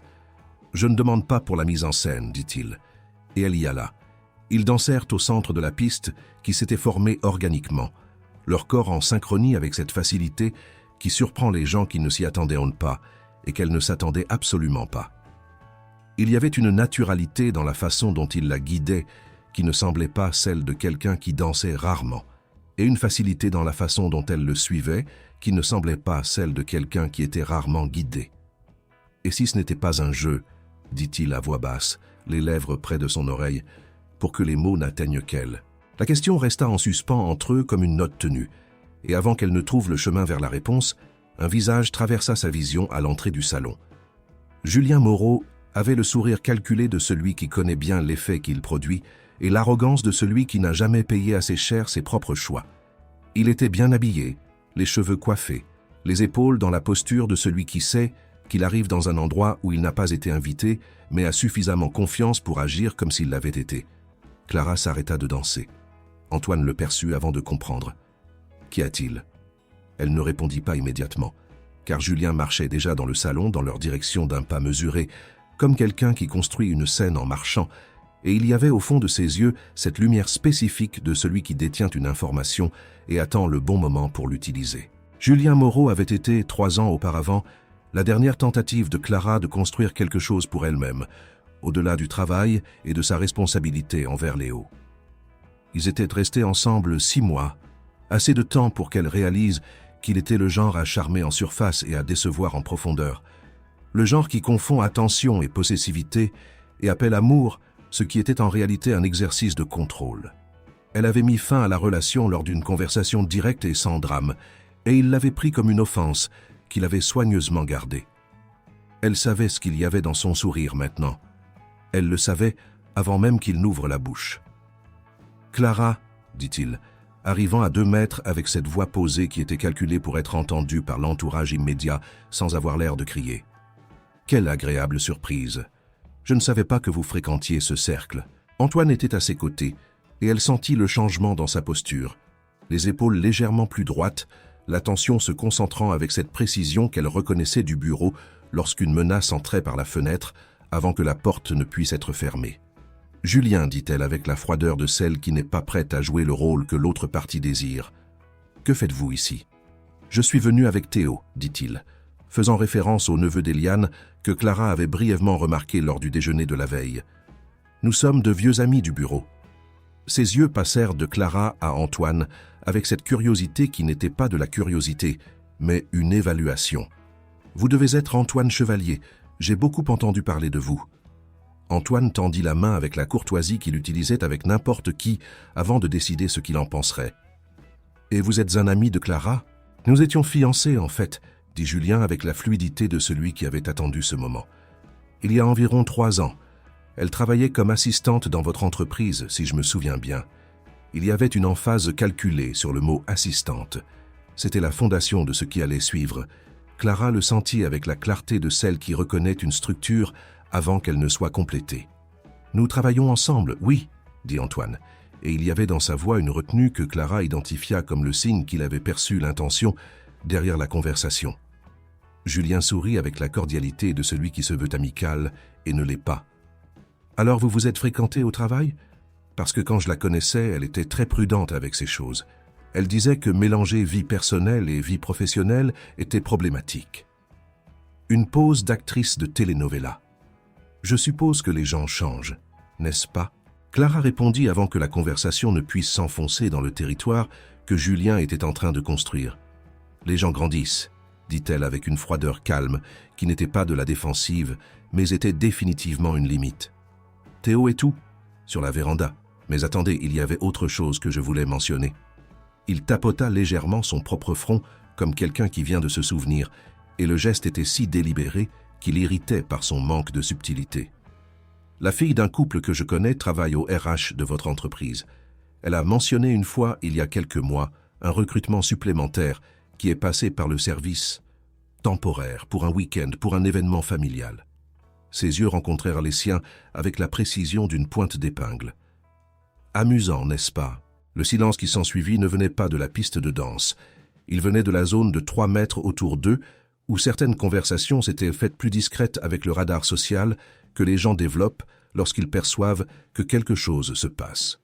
Clara sentit le sol sous elle ne pas céder mais se tendre, comme une surface qui résiste mais enregistre la pression. Antoine resta immobile une seconde, puis il tourna les yeux vers elle avec une expression qu'elle ne parvint pas à lire immédiatement, et il y avait là une douleur plus importante que toute autre chose à ce moment-là. Ce fut Henri qui intervint, rejoignant le groupe avec cette présence tranquille qui reconfigurait les ambiances autour d'elle.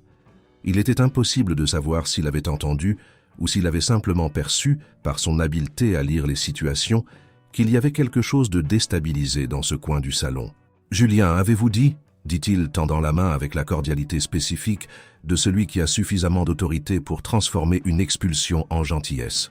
« Théo m'a mentionné qu'il viendrait avec un ami. Je suis heureux que vous soyez venu. La cuisine propose des amuse-gueules qui viennent de sortir.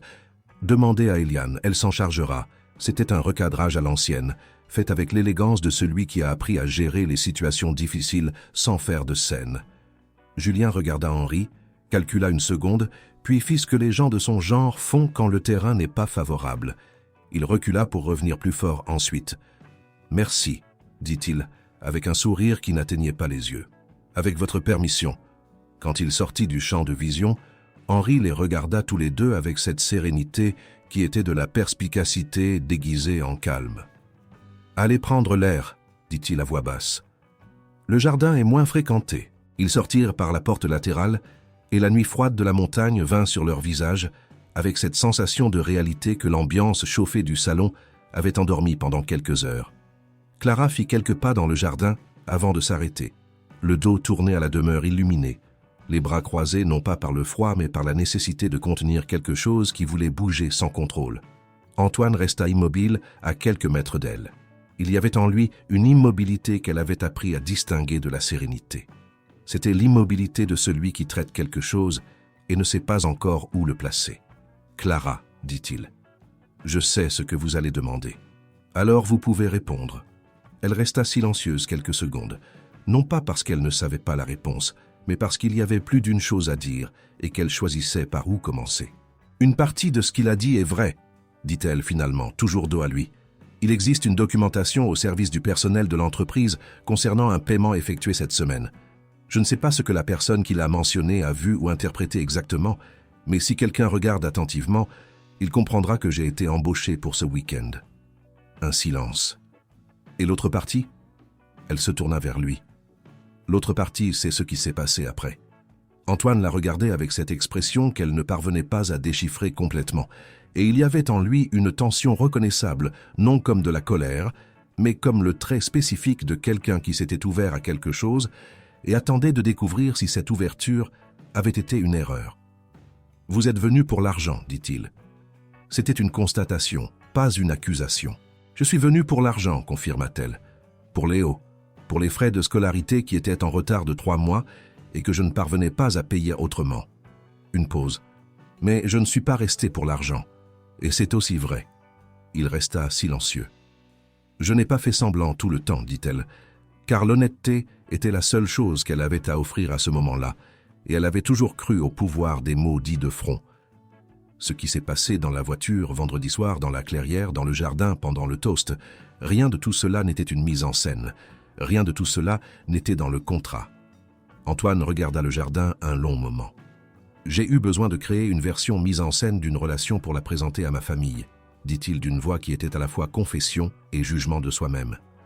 C'était déjà une malhonnêteté, non seulement de ma part, mais principalement de ma part. Antoine, il mérite mieux que ça. Ma mère, mon père, Sophie. Une pause. Vous aussi, vous méritiez mieux que ça. Elle resta silencieuse. Et maintenant, demanda-t-elle. Maintenant, nous avons une fête des 45 ans de mariage de mes parents avec une situation qui explose en son sein. Ils retournèrent au salon avec l'urgence calme de ceux qui savent qu'un petit incendie va grandir s'il n'est pas traité maintenant. Eliane les rencontra dans le couloir avec cette expression qui avait gardé ses 1000 secrets pendant le petit déjeuner de la veille et qui était maintenant devenue plus directe. « J'ai besoin de savoir, » dit-elle, regardant son fils avec ses yeux clairs et sérieux. « As-tu amené ton assistante pour faire semblant d'être ta petite amie ?» Antoine ne détourna pas le regard. « Oui, dit-il. Mais ce n'est pas tout. Qu'est-ce que c'est d'autre ? » « C'est compliqué, maman. » Antoine. Eliane prononça le nom de son fils avec cette tonalité spécifique des mères qui n'ont pas besoin d'élever la voix pour donner du poids à une affirmation. « J'ai 68 ans et 45 ans de mariage avec l'homme le plus têtu et le plus honnête que j'ai jamais connu. Explique-moi. » Avant qu'il ne puisse répondre, Marc arriva par le couloir avec Henri à ses côtés et il y avait une qualité de réunion d'urgence dans ce regroupement dans le couloir que Clara reconnut comme le moment où toutes les cartes sont sur la table, qu'on le veuille ou non. C'est alors que Clara fit un pas en avant. Ce n'était pas sa place, techniquement. C'était sa famille, c'était sa mise en scène. C'était le problème qui avait commencé avec sa proposition. Mais il y avait là des gens qui avaient été généreux avec elle, qui l'avaient accueillie avec sincérité, qui avaient partagé des histoires et des aperçus, et un chêne avec 46 nains que Marc dans un jardin de montagne. Et elle avait appris très tôt que lorsque les personnes que vous respectez sont lésées par un mensonge que vous avez aidé à construire, la seule chose honnête est d'assumer la part qui vous revient. « Je dois dire quelque chose, » dit-elle, et sa voix était ferme, sans trembler, avec cette dignité qu'elle portait même dans les moments de plus grande fragilité.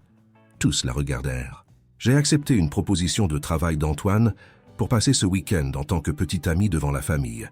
C'était une mise en scène. Il y avait un paiement, il y avait des conditions établies. Une pause.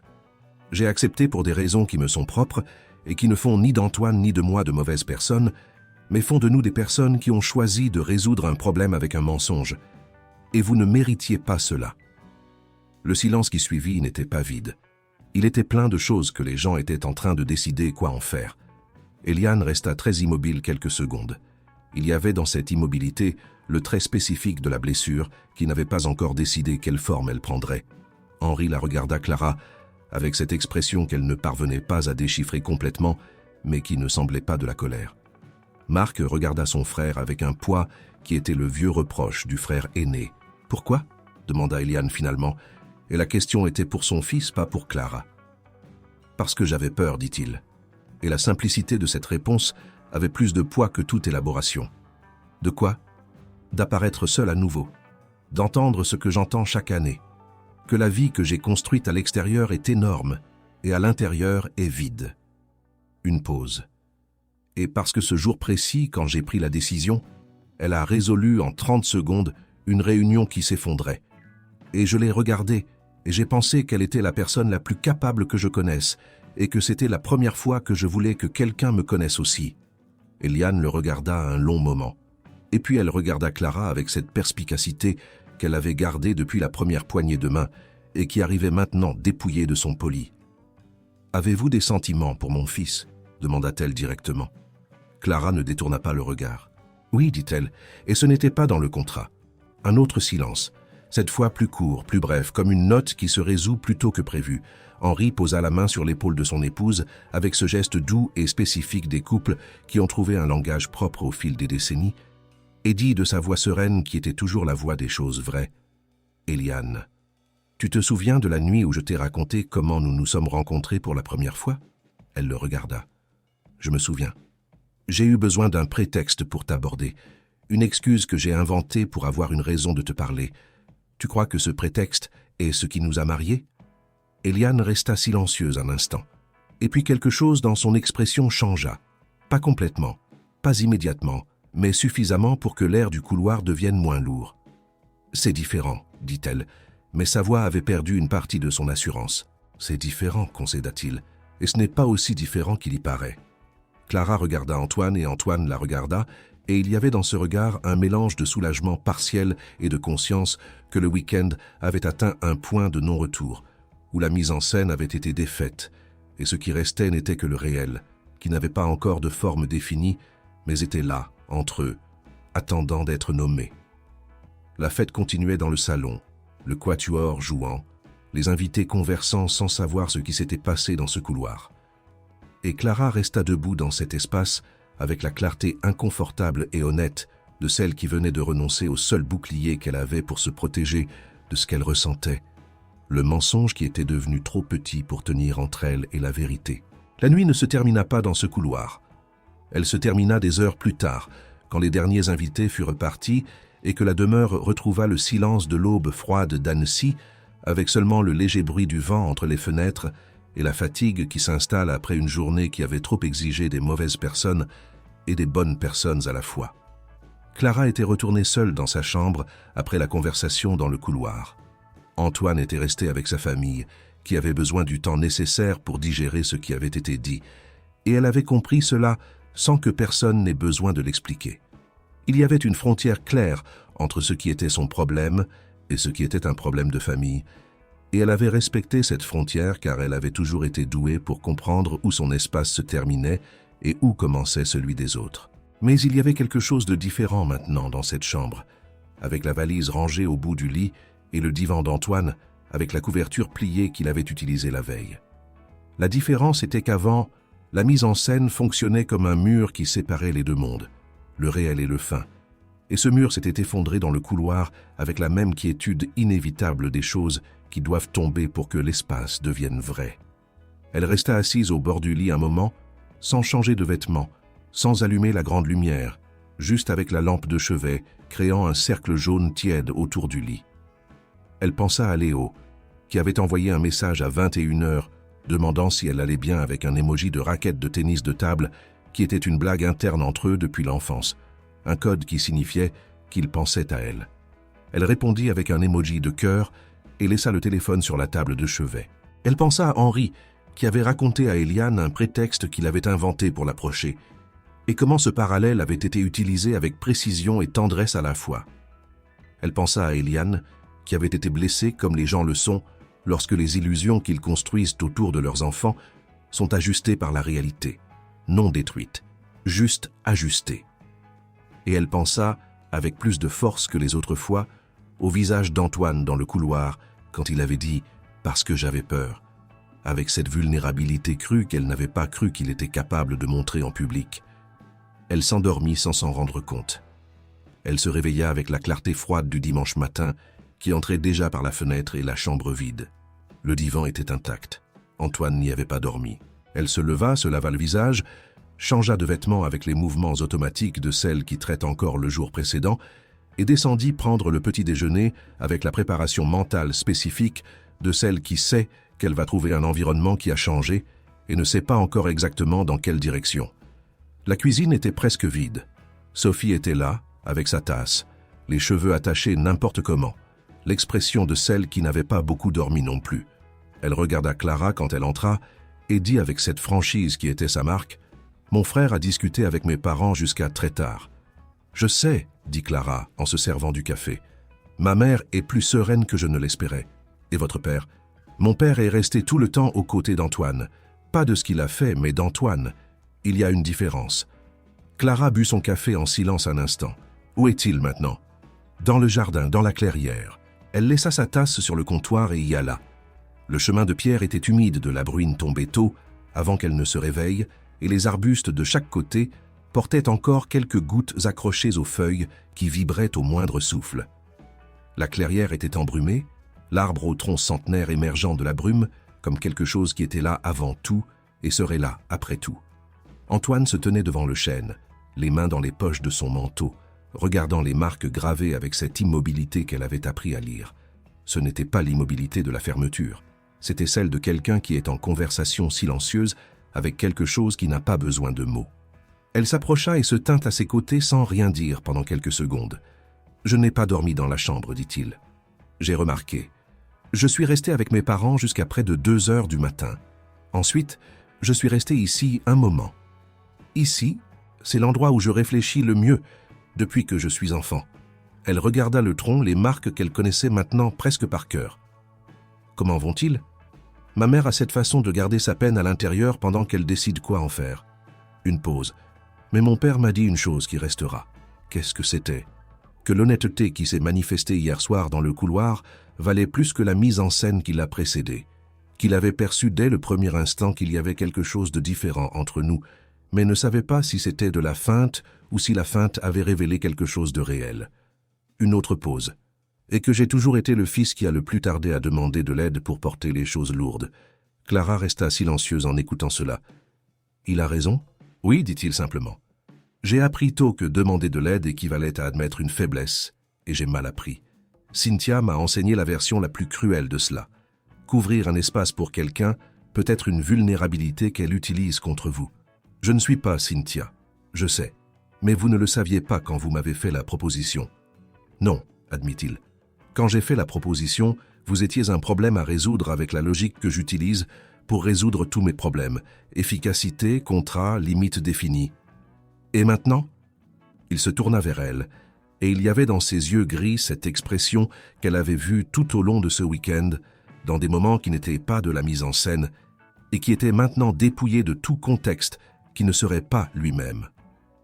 Maintenant, vous êtes la personne que j'ai regardée sur la piste de danse hier, et j'ai réalisé que la question que j'ai posée n'était pas rhétorique. La question qui était restée en suspens avant que Julien n'entre dans le salon. Clara sentit la chaleur de ce souvenir avec une intensité qu'elle ne contenait plus. « Et si ce n'était pas un jeu ?» répéta-t-elle à voix basse, ces mots d'hier dans sa voix maintenant. Il resta immobile une seconde. « Et si ce n'était pas le cas ?»« Ce ne serait pas le cas, dit-elle. Ce ne l'a pas été.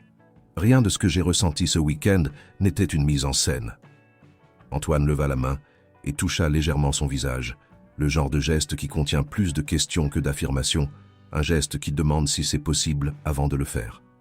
Et elle resta immobile, répondant oui par son immobilité, par l'absence de recul qui était aussi un choix.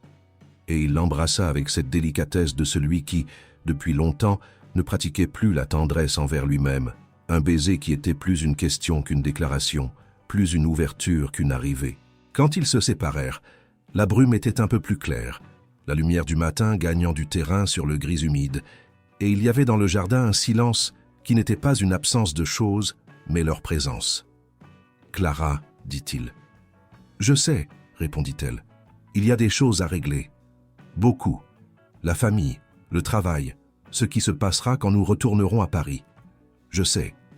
Mais je veux que vous sachiez que ce que j'ai dit hier lors du toast était vrai. J'ai commencé à repenser certaines choses, et ce n'était pas à cause du script de la fête. C'était parce qu'en 3 ans, je n'ai jamais demandé comment vous alliez vraiment. Et au premier moment où j'ai demandé, j'ai découvert que vous êtes la personne la plus entière que j'ai jamais connue. Elle le regarda avec cette précision qui était sa marque, celle qui ne laissait rien passer, mais qui cette fois était aussi tournée vers l'intérieur. Et vous êtes la personne qui cache le mieux ce qu'elle a de meilleur derrière ce qu'elle a d'efficace, dit-elle. Il esquissa ce sourire lent qu'elle avait vu pour la première fois dans la cuisine le samedi matin, celui qui n'était pas du bureau. « C'est un défaut ? C'est un gâchis, dit-elle. Mais c'est réparable. » Ils retournèrent à la demeure côte à côte, non pas main dans la main, non pas avec des gestes qui annonceraient ce qui s'était passé dans la clairière, juste côte à côte d'un pas synchronisé, comme ceux qui partagent le même rythme sans avoir besoin de se concerter. Eliane était sur la véranda quand ils arrivèrent. Elle les regarda tous les deux, avec ses yeux qui gardaient des beaucoup de choses, puis regarda le jardin avec l'expression de celle qui prend une décision. « Clara, dit-elle, restez pour le déjeuner. » C'était une invitation qui était plus que cela. C'était une ouverture, petite et prudente, du genre que les gens font quand la blessure est encore là, mais que la dignité de l'autre personne a été reconnue. « Merci, dit Clara. » Henri apparut par la porte, la tasse de son café et de la lucidité encore à la main, et quand il les vit arriver du jardin, il y eut dans son regard une satisfaction tranquille qui n'avait pas besoin de mots. Le déjeuner du dimanche fut différent de celui du samedi. Plus petit, plus intime, sans l'énergie de la veille de la fête, mais avec une honnêteté nouvelle qui était entrée dans la maison après tout ce qui s'était passé et qui rendait l'ambiance simultanément plus délicate et plus réelle. Eliane servit tout le monde avec cette attention spécifique qui était son langage d'amour, et il y avait dans la façon dont elle posa le plat devant Clara un geste qui n'était pas un pardon complet, pas encore, mais le début d'une conversation qui pouvait avoir lieu. Marc était plus détendu que les jours précédents, ce qui était perceptible à la façon dont il avait laissé les documents sur le bureau sans les consulter une seule fois pendant le déjeuner. Sophie raconta une histoire sur un patient anonyme qui impliquait une métaphore transparente sur le courage qui fit comprendre à toute la table que ce n'était pas sur un patient. Henri parla du premier voyage qu'il avait fait avec Eliane après leur mariage dans une fourgonnette qui était tombée en panne sur la route et comment ils avaient passé une nuit dans une station-service à attendre les secours et comment cette nuit-là, il avait réalisé qu'il était face à une femme qui ne se plaignait pas de ce qu'elle ne pouvait pas changer, mais résolvait ce qu'elle pouvait résoudre. Eliane écoutait les yeux doux de celle qui connaît cette histoire par cœur, mais ne s'en lasse pas. « Pourquoi me racontez-vous cela ?» demanda Antoine à son père, car il avait appris que les histoires de son père avaient toujours une seconde couche. Parce que parfois, la meilleure façon de connaître vraiment quelqu'un est dans une situation qu'aucun des deux n'avait prévue, dit Henri avec cette sérénité qui enveloppait les choses vraies.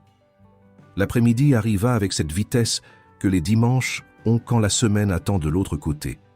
Clara fit sa valise avec ses mouvements organisés habituels, mais il y avait quelque chose de différent dans la façon dont elle pliait ses vêtements, une légèreté qu'elle n'avait pas portée quand elle avait fait sa valise le jeudi, comme si un poids était resté dans la maison, ou peut-être pas dans la maison mais dans le jardin, gravé d'une manière invisible sur le même chêne qui gardait les marques d'amour des chevaliers. Les adieux furent discrets. Eliane serra Clara dans le couloir, non pas avec l'enthousiasme de la première rencontre, mais avec une fermeté plus honnête et donc plus précieuse. Elle dit à voix basse, juste pour elle, « Prenez bien soin de ce qui est à vous, et de ce qui pourrait le devenir. » Sophie l'embrassa plus longtemps et dit qu'elle l'appellerait. Clara sut que c'était vrai. Marc tendit la main avec une poignée qui s'était réchauffée d'1 degré depuis la première fois, et dit qu'il était heureux qu'elle ait dit ce qu'elle avait dit dans le couloir. Henri la regarda simplement avec ses yeux d'Antoine et dit « À la prochaine », comme si c'était certain qu'il y en aurait une. Clara monta dans la voiture avec cette phrase qui résonnait encore, et quand Antoine démarra le moteur et qu'ils s'éloignèrent par la petite route de pierre qui menait à la route principale d'Annecy, elle regarda par la fenêtre arrière la demeure qui diminuait et pensa qu'elle y était entrée comme l'assistante exécutive accomplissant une tâche et en sortait comme une femme qui avait trouvé au milieu d'une farce le seul genre de choses qui ne pouvait pas être mise en scène. Le chemin du retour commença en silence, mais c'était un silence différent de celui de l'aller. Celui de l'allée avait l'attention de deux inconnus essayant de découvrir ce qu'ils étaient. Celui-ci avait la qualité de l'espace après que les choses ont trouvé leur place. Pas totalement, pas encore de manière permanente, mais suffisamment pour respirer. Clara regarda le paysage qui se déroulait par la fenêtre, les montagnes devenant plus basses à mesure qu'ils descendaient de la chaîne, le ciel avec ce bleu spécifique du dimanche après-midi qui semblait plus vaste en dehors de la ville. Et elle pensa à Sophie, disant qu'elle était une femme qui avait appris à prendre soin de tout sauf d'elle-même, et se demanda s'il était trop tard pour changer cela. Ce n'était pas le cas. Jamais. C'était la partie que les chevaliers avaient enseignée ce week-end sans avoir besoin de donner de leçons sur le sujet. « Antoine, dit-elle sans se détourner de la fenêtre, « oui. Quand nous arriverons à Paris, je devrais réfléchir à ce qui se passe avec le travail. Je sais. Ce n'est pas simple ce qui se passe entre nous, si tant est qu'il se passe quelque chose. Il se passe quelque chose, dit-il, avec l'objectivité qu'il utilisait pour les choses dont il n'avait aucun doute. Et le travail complique les choses. Ça peut compliquer? Ça n'est pas une obligation. Comment ça n'est pas une obligation? Il resta silencieux un instant, les yeux sur la route et les mains détendues sur le volant. Il y a une chose que je dois vous dire, dit-il, à propos du travail, mais pas maintenant. Quand? Quand le moment sera venu. Une pause. Faites-moi confiance. Elle resta silencieuse, le regardant de côté, et il y avait dans cette simple demande « Faites-moi confiance », le plus grand risque qu'Antoine Chevalier avait pris en 5 ans, plus grand que n'importe quel investissement, plus grand que n'importe quelle négociation. Et elle pensa que la réponse à cette demande était la chose la plus difficile et la plus nécessaire qui se trouvait devant elle. Paris commença à apparaître à l'horizon comme un horizon de béton et de lumière artificielle, et Clara la regarda avec la sensation qu'elle retournait dans une ville qui était la même que d'habitude, mais qu'elle allait habiter d'une manière légèrement différente à partir de ce dimanche soir. Elle ne savait pas encore exactement comment, mais pour la première fois depuis longtemps, l'incertitude n'était pas de la peur. C'était une possibilité. Il n'y avait pas de moyen simple de redevenir simplement l'assistante exécutive après ce qui s'était passé pendant un week-end à la montagne. Clara essaya le lundi matin, en traversant le hall de la Tour Lumière avec son dossier à la main, son badge autour du cou et l'expression professionnelle qui avait été son armure ces 3 dernières années. Le café qu'elle prépara elle-même dans le coin de la kitchenette de l'étage exécutif, l'email de confirmation de la réunion de 10 heures, la réorganisation du calendrier qui était resté en suspens depuis le vendredi précédent. Tout comme avant, tout à sa place. Sauf qu'Antoine était arrivé en même temps qu'elle, ce qui n'arrivait jamais car il arrivait toujours 40 minutes avant, et quand ils étaient tous les deux dans le couloir attendant l'ascenseur, il y avait un silence entre eux qui était identique à celui du lundi précédent en termes de mots, et complètement différent en termes de poids. « Bonjour », dit-il. « Bonjour », répondit-elle. Et ils montèrent ensemble dans l'ascenseur sans rien dire de plus. Et quand les portes s'ouvrirent au 30e étage et qu'elle alla dans son bureau et lui dans le sien, il y avait entre eux un espace qui était auparavant fonctionnel et qui était maintenant chargé de quelque chose qui n'était pas exactement de l'attention, mais pas exactement du confort. C'était la qualité spécifique du non-dit qui s'accumule et qui ne peut être dissous que par la conversation qui n'a pas encore eu lieu. Elle travailla. C'était ce qu'elle savait faire et elle le faisait bien. La journée avait un agenda suffisant pour maintenir la concentration et elle la maintint avec sa discipline habituelle, répondant aux emails, anticipant les crises, gérant le flux d'informations qui entraient et sortaient de l'étage exécutif avec l'efficacité qu'elle avait construite en 3 ans. Mais il y avait un niveau de conscience sous-jacent au travail qui ne s'éteignait pas, une attention périphérique constante à la pièce d'à côté, au son des pas d'Antoine dans le couloir, à l'heure où il entra dans la kitchenette et remplit sa propre tasse et sortit sans passer par sa porte. Le mardi, la réunion de planification trimestrielle dura plus longtemps que prévu, et ils restèrent seuls dans la salle de réunion à 18 heures, avec la table pleine de documents et le marqueur de tableau blanc qui avait été utilisé sans capuchon trop longtemps et commençait à sécher. Antoine la regarda tandis qu'elle rangeait les dossiers et dit, avec la naturalité qu'il utilisait pour les choses qu'il avait décidé de dire, « Comment allez-vous ? Je travaille. Je n'ai pas demandé ce que vous faisiez. » Elle leva les yeux de ses dossiers. « Je suis en train de digérer, » dit-elle avec honnêteté. « Ce n'est pas simple de revenir ici après ce qui s'est passé. »« Non, » concéda-t-il. « Et ça n'aurait pas besoin d'être simple si on ne faisait pas semblant que ça l'était. Elle resta silencieuse un instant. Vous avez dit dans la voiture que vous aviez quelque chose à dire sur le travail. J'ai dit. Quand est le bon moment? Il la regarda une seconde, avec cette expression qu'elle avait apprise à Annecy. Bientôt, dit-il. Je n'ai pas encore fini d'organiser. Il y avait quelque chose dans cette réponse qui aurait pu être frustrant et ne l'était pas, car elle avait appris que quand Antoine disait qu'il était encore en train d'organiser quelque chose, c'était parce qu'il organisait réellement et n'utilisait pas le temps comme excuse. C'était la confiance qu'elle avait construite en 3 ans de travail, et maintenant elle était appliquée dans un contexte qui dépassait le travail, et il y avait quelque chose de presque paradoxal dans ce fait qu'elle trouva, au fond, gentil. Le mercredi, Léo apparut à l'appartement, avec un projet sous le bras et un sourire qui était le sourire de celui qui a des nouvelles qui ne tiennent pas en lui. « J'ai eu le stage, dit-il, avant même de s'asseoir, chez Artefact, cette entreprise de structure qui se trouve à La Défense. » Clara se leva du canapé et l'embrassa avec cette force spécifique de celle qui sait exactement ce que ce moment a coûté, car elle avait été présente à chaque étape qui y a mené. « Léo, dit-elle. « Je commence la semaine prochaine, dit-il, la voix étranglée mais essayant de garder le ton de celui qui donne juste une bonne nouvelle désinvolte. « Et Clara, tout va bien? Vous êtes différente. »« Différente comment? Je ne sais pas. Plus présente peut-être ?» Il l'étudia avec ses yeux qui étaient les yeux de Clara en version masculine, la même couleur, la même façon d'observer. « Il s'est passé quelque chose ce week-end » Elle resta silencieuse un instant. « Il s'est passé plusieurs choses, dit-elle. Je vous raconterai petit à petit. » Léo la regarda avec la perspicacité des plus jeunes qui grandissent vite, puis haussa les épaules, avec l'acceptation de celui qui sait que sa sœur racontera quand elle sera prête. « D'accord. Mais vous semblez plus vivante, dit-il.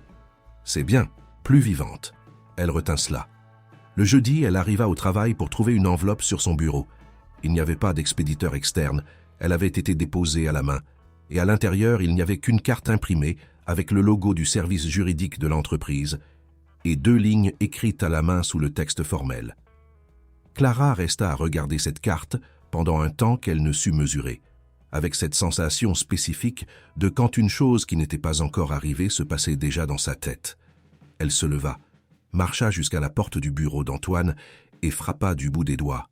« Entrez. » Elle entra, ferma la porte. « Vous avez demandé ma démission ?» dit-elle directement. Antoine resta immobile une seconde. « Non. Cette carte dit que ma lettre a été protocolée. Pouvez-vous me la montrer ?» Elle tendit la carte. Il la lut, puis resta silencieux quelques secondes avec une expression qu'elle interpréta comme une confusion sincère. « Ce n'est pas de moi, dit-il. Cela vient des RH, mais pas avec mon autorisation. » Une pause. « Je devrais comprendre d'où cela vient avant toute chose. » Julien Moreau a une amie au RH de l'entreprise. Il l'a dit samedi. Le silence qui suivit avait une qualité différente des précédents. Antoine regarda la carte avec l'expression qu'elle avait appris à distinguer de toutes les autres, celle qu'il avait quand quelque chose qui avait été fait par malveillance était traité par la raison qui cherchait la solution avant la réaction. « Vous n'êtes pas renvoyé, dit-il. Cela ne sera pas finalisé sans ma signature, et je ne signerai pas parce que ce n'est pas ce que je veux. » Antoine. Ce n'est pas une question de travail, pas seulement. Il la regarda. C'est une question de ne pas vouloir perdre ce qui existe entre nous parce que quelqu'un, avec une vieille rancune, a décidé d'utiliser l'accès qu'il avait pour créer un problème qui n'en était pas un. Elle resta silencieuse. « Mais nous devons parler du travail de toute façon, dit-elle lentement, parce que la situation entre nous rend compliqué de continuer à être votre assistante. Il y a un déséquilibre de pouvoir que ni l'un ni l'autre ne peut ignorer. »« Je sais, dit-il, et c'est de cela que je dois vous parler, ce que j'étais en train d'organiser. Maintenant, c'est le bon moment ? Maintenant, oui. » Il se leva, alla jusqu'à la fenêtre qui donnait sur Paris, qui s'étalait en contrebas, et resta dos à elle un moment, comme s'il avait besoin du paysage pour organiser ce qu'il allait dire. « Il y a 3 ans. Quand vous êtes entré ici, j'ai identifié en 1 mois que vous aviez la capacité de faire bien plus que ce qui vous était demandé. Il y avait une vision stratégique dans la façon dont vous avez résolu une situation avec un fournisseur qui m'a fait réaliser que vous voyez des systèmes, pas seulement des tâches. » Une pause. « Dans la même période, vous avez reçu l'augmentation de salaire dont je vous ai parlé. Mais ce que je ne vous ai pas dit, c'est qu'à cette même époque, J'avais discuté avec l'associé du groupe de la création d'un nouveau département de conseil interne et votre nom figurait sur ma liste pour diriger ce département. » Clara resta silencieuse, écoutant cela avec l'attention totale qu'elle réservait aux informations qui modifiaient la structure de quelque chose. Pourquoi cela ne s'est-il pas produit? Parce que vous étiez indispensable là où vous étiez, et je savais que si vous avanciez dans cette direction, à un moment donné, vous voudriez partir pour construire quelque chose de personnel, et j'avais peur de perdre l'employé la plus capable que j'ai jamais eue. Il se tourna vers elle. Mon père avait raison, complètement. L'honnêteté de cela arriva comme un coup doux mais précis. Pas de colère, pas d'accusation, de la clarté. Et dans la clarté, il y avait quelque chose de difficile à nommer. Le mélange spécifique de blessure pour l'opportunité retenue et quelque chose de plus proche de gratitude pour l'honnêteté qui arrivait maintenant. Tard, mais entière. « Ce que vous organisiez, dit-elle, c'est ça? » « Oui. » Il marcha jusqu'à la table, ouvrit le tiroir de gauche et en sortit une enveloppe plus petite qu'elle ne s'attendait, blanche, avec le logo de l'entreprise. « Il y a une fenêtre ouverte maintenant pour le lancement d'un cabinet de conseil en gestion axé sur les petites et moyennes entreprises. Le groupe Chevalier investirait en tant qu'associé minoritaire, sans ingérence dans la gestion, sans lien de subordination, sans aucune obligation de votre part autre que de construire l'entreprise que vous avez toujours voulu construire. » Une pause, où vous pouvez décider de ne pas accepter et de rester ici au même poste, et je respecterai cela avec le même professionnalisme avec lequel j'ai toujours traité tout ce qui est professionnel entre nous. Elle resta à regarder l'enveloppe un long moment. « Et ce qui est personnel? Ce qui est personnel n'est pas dans l'enveloppe, dit-il. Ce qui est personnel est séparé, et c'est une conversation que je veux avoir avec vous en dehors d'ici, sans la table entre nous et sans le logo de l'entreprise sur quoi que ce soit qui s'y trouve. » Le téléphone d'Antoine sonna sur la table avec l'insistance du service juridique, demandant confirmation de l'ordre du jour, et le monde de l'entreprise entra par la brèche de ce moment, comme il entrait toujours, avec l'urgence des horaires et des engagements qui n'attendèrent pas.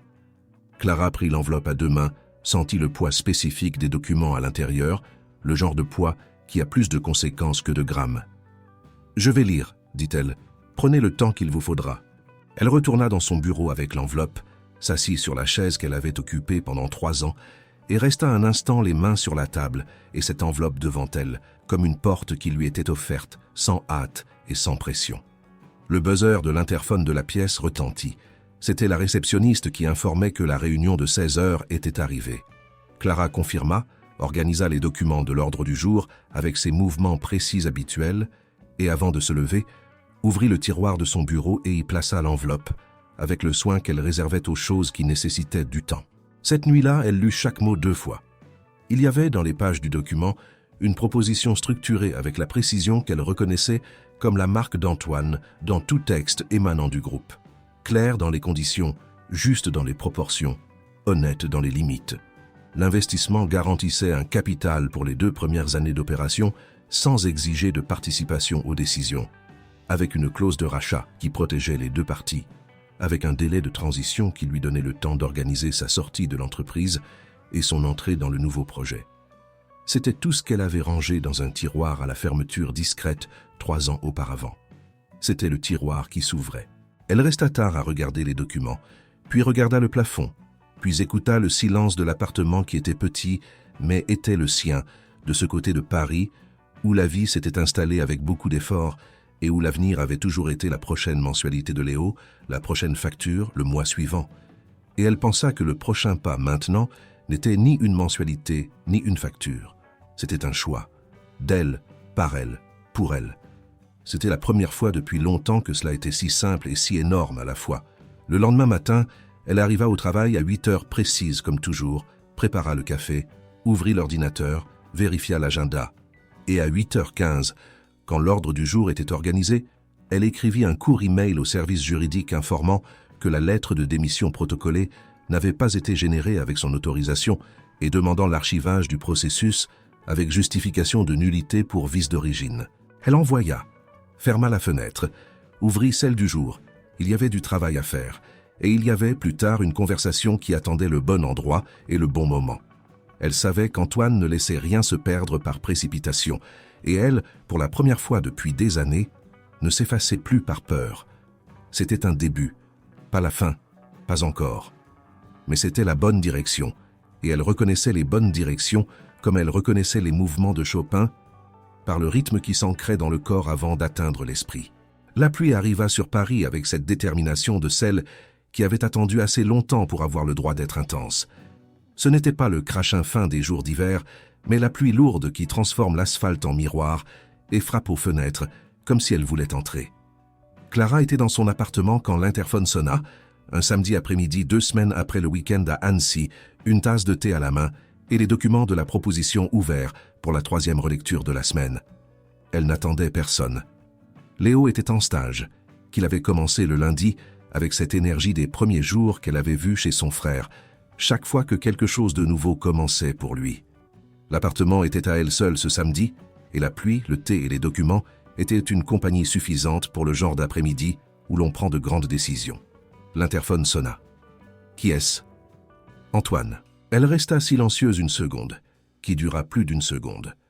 L'ascenseur fonctionne? Non, dit-il, et il y avait dans sa voix quelque chose qui n'était pas la voix du bureau. Je suis monté par l'escalier. Elle ouvrit le portail. Quand la porte de l'appartement s'ouvrit, Antoine Chevalier était trempé de la tête aux pieds avec cette complétude de celui qui n'avait pas essayé de se protéger ou n'avait pas trouvé de protection suffisante pour ce qu'il avait décidé de faire. Ses cheveux gouttaient, son manteau sombre était collé à son corps, et il n'y avait dans ses yeux aucune trace de l'exécutif contrôlé du 30e étage. Seulement de la clarté, de la vulnérabilité, et quelque chose qu'elle identifia sans hésiter car elle l'avait vu pour la première fois dans la clairière du jardin de la montagne, puis dans le couloir après le toast, puis dans la salle de réunion le jeudi. Du courage, le genre qui ne s'improvise pas. « Entrez », dit-elle. Il entra, et elle alla chercher une serviette dans la salle de bain avec ses mouvements automatiques, de celle qui fait quelque chose de pratique, pendant que le côté non pratique de l'esprit traite ce qui se passe. Elle revint et tendit la serviette, qu'il accepta sans cesser de la regarder avec cette attention qu'il avait appris à avoir en dehors du contexte du travail. « Asseyez-vous. Je vais faire du thé. »« Il y en a déjà, » dit-il, voyant la tasse sur la table. « Je vais vous en faire. » Dans la petite cuisine, elle fit bouillir l'eau et prépara la tasse avec les mouvements de celle qui a besoin de faire quelque chose de ses mains pendant que son cœur se réorganise. Quand elle revint dans le salon, Antoine était assis sur le canapé avec la serviette sur les épaules et regardait les documents ouverts sur la table à manger, les mêmes, la proposition qu'elle avait relue 3 fois cette semaine-là. Elle posa la tasse devant lui et s'assit dans le fauteuil de l'autre côté de la table. « Vous êtes venu en bus ?» demanda-t-elle. « En voiture. Mais la voiture est à 3 pâtés de maison. La pluie était forte quand je suis parti du lotissement. Et vous avez décidé de ne pas courir ?» Il la regarda. « J'ai décidé que si j'avais monté 8 étages par l'escalier, je n'allais pas m'arrêter à cause de la pluie. » Il y avait quelque chose de ridiculement honnête là-dedans, qu'elle trouva au fond le geste le plus cohérent avec tout ce qu'elle avait appris sur lui ces 15 derniers jours. Antoine Chevalier ne faisait pas les choses à moitié quand il avait décidé de les faire. C'était la façon dont il dirigeait l'entreprise, dont il avait transformé le groupe hérité en un empire plus grand, dont il avait aimé auparavant avec toute la vulnérabilité que l'expérience avait ensuite transformée en mur. Et maintenant il était là, trempé, parce qu'il avait décidé qu'il y avait une conversation qui devait avoir lieu et qu'aucune pluie ne servirait d'excuse pour la reporter. « Vous avez lu les documents ?» dit-il en regardant la table. « 3 fois. Et ?» Elle resta silencieuse un instant. « Il y a une clause d'exclusivité de marché qui n'est pas équilibrée, » dit-elle. « Elle bénéficie au groupe au détriment du cabinet de conseil pendant les 2 premières années. Cela peut être négocié. Je sais. Mais c'est une clause que vous ne mettriez pas dans un contrat normal avec un partenaire. Donc, soit le service juridique s'est trompé, ce qui est improbable, soit vous l'avez mise intentionnellement pour avoir un argument de renégociation plus tard. » Il resta immobile une seconde. « Laquelle des 2 pensez-vous que c'est ?»« La seconde, » dit-elle. « Et je demande que vous retiriez cette clause. »« Je la retire, » dit-il sans hésiter. Et il y avait dans ce « je la retire » immédiat une chose qu'elle avait eu besoin d'entendre. Qu'il ne construisait pas une relation avec elle basée sur des avantages qu'elle ne voyait pas. Que lorsqu'il était confronté à une asymétrie, sa réponse était de la défaire, non de la défendre. « Merci, dit-elle. Y en a-t-il d'autres ? Pas que j'aie trouvé. » Ils restèrent silencieux un instant, la pluie dehors s'intensifiant et les documents sur la table et le thé dans les tasses qui refroidiraient s'il n'était pas bu bientôt. « Alors vous allez accepter ?» demanda-t-il. « J'y réfléchis, dit-elle avec honnêteté. C'est un grand changement, pas seulement professionnel. Je sais, il y a une partie de moi qui a construit toute son identité autour du fait d'être l'assistante qui anticipe tout, qui résout ce que les autres ne parviennent pas à voir, qui est indispensable parce qu'elle sait où chaque chose se trouve. Ouvrir mon propre cabinet de conseil signifie laisser ce personnage derrière moi. Ce personnage n'est pas vous. En partie, oui. La partie qui est compétente et stratégique et qui voit les systèmes avec clarté ira avec vous partout où vous irez. Ce qui restera, c'est l'effacement. Une pause. Et vous n'auriez jamais dû vous effacer. Elle le regarda avec cette précision qui était sa marque. Antoine, je sais que je ne peux pas défaire 3 ans de mes décisions qui y ont contribué. Je sais que l'invitation d'il y a 2 ans pour le département que je n'ai pas créé était une lâcheté déguisée en stratégie. Il fit une pause qui avait la texture du regret réel, non de la performance de regret. Mais je peux faire différemment maintenant. La pluie battait aux fenêtres, avec l'intensité de celle qui n'est pas pressée de s'arrêter. Antoine posa la tasse sur la table et sortit de la poche intérieure de son manteau, le seul endroit qui était resté relativement sec sur le chemin de 3 pâtés de maison sous la tempête, une petite enveloppe, différente de la précédente, plus petite, plus personnelle, sans logo d'entreprise. Il la posa sur la table avec une délicatesse qui n'était pas une cérémonie, mais du respect. « Ceci est séparé de tout ce qui est dans l'autre enveloppe, dit-il. Ceci est à moi, pas à l'entreprise. » Elle regarda l'enveloppe, le regarda. « Vous pouvez ouvrir, dit-il. » À l'intérieur, il y avait une feuille pliée une fois. Elle l'ouvrit. Il y avait quelques lignes écrites à la main d'une écriture précise de quelqu'un qui écrit peu à la main et qui par conséquent s'applique quand il écrit.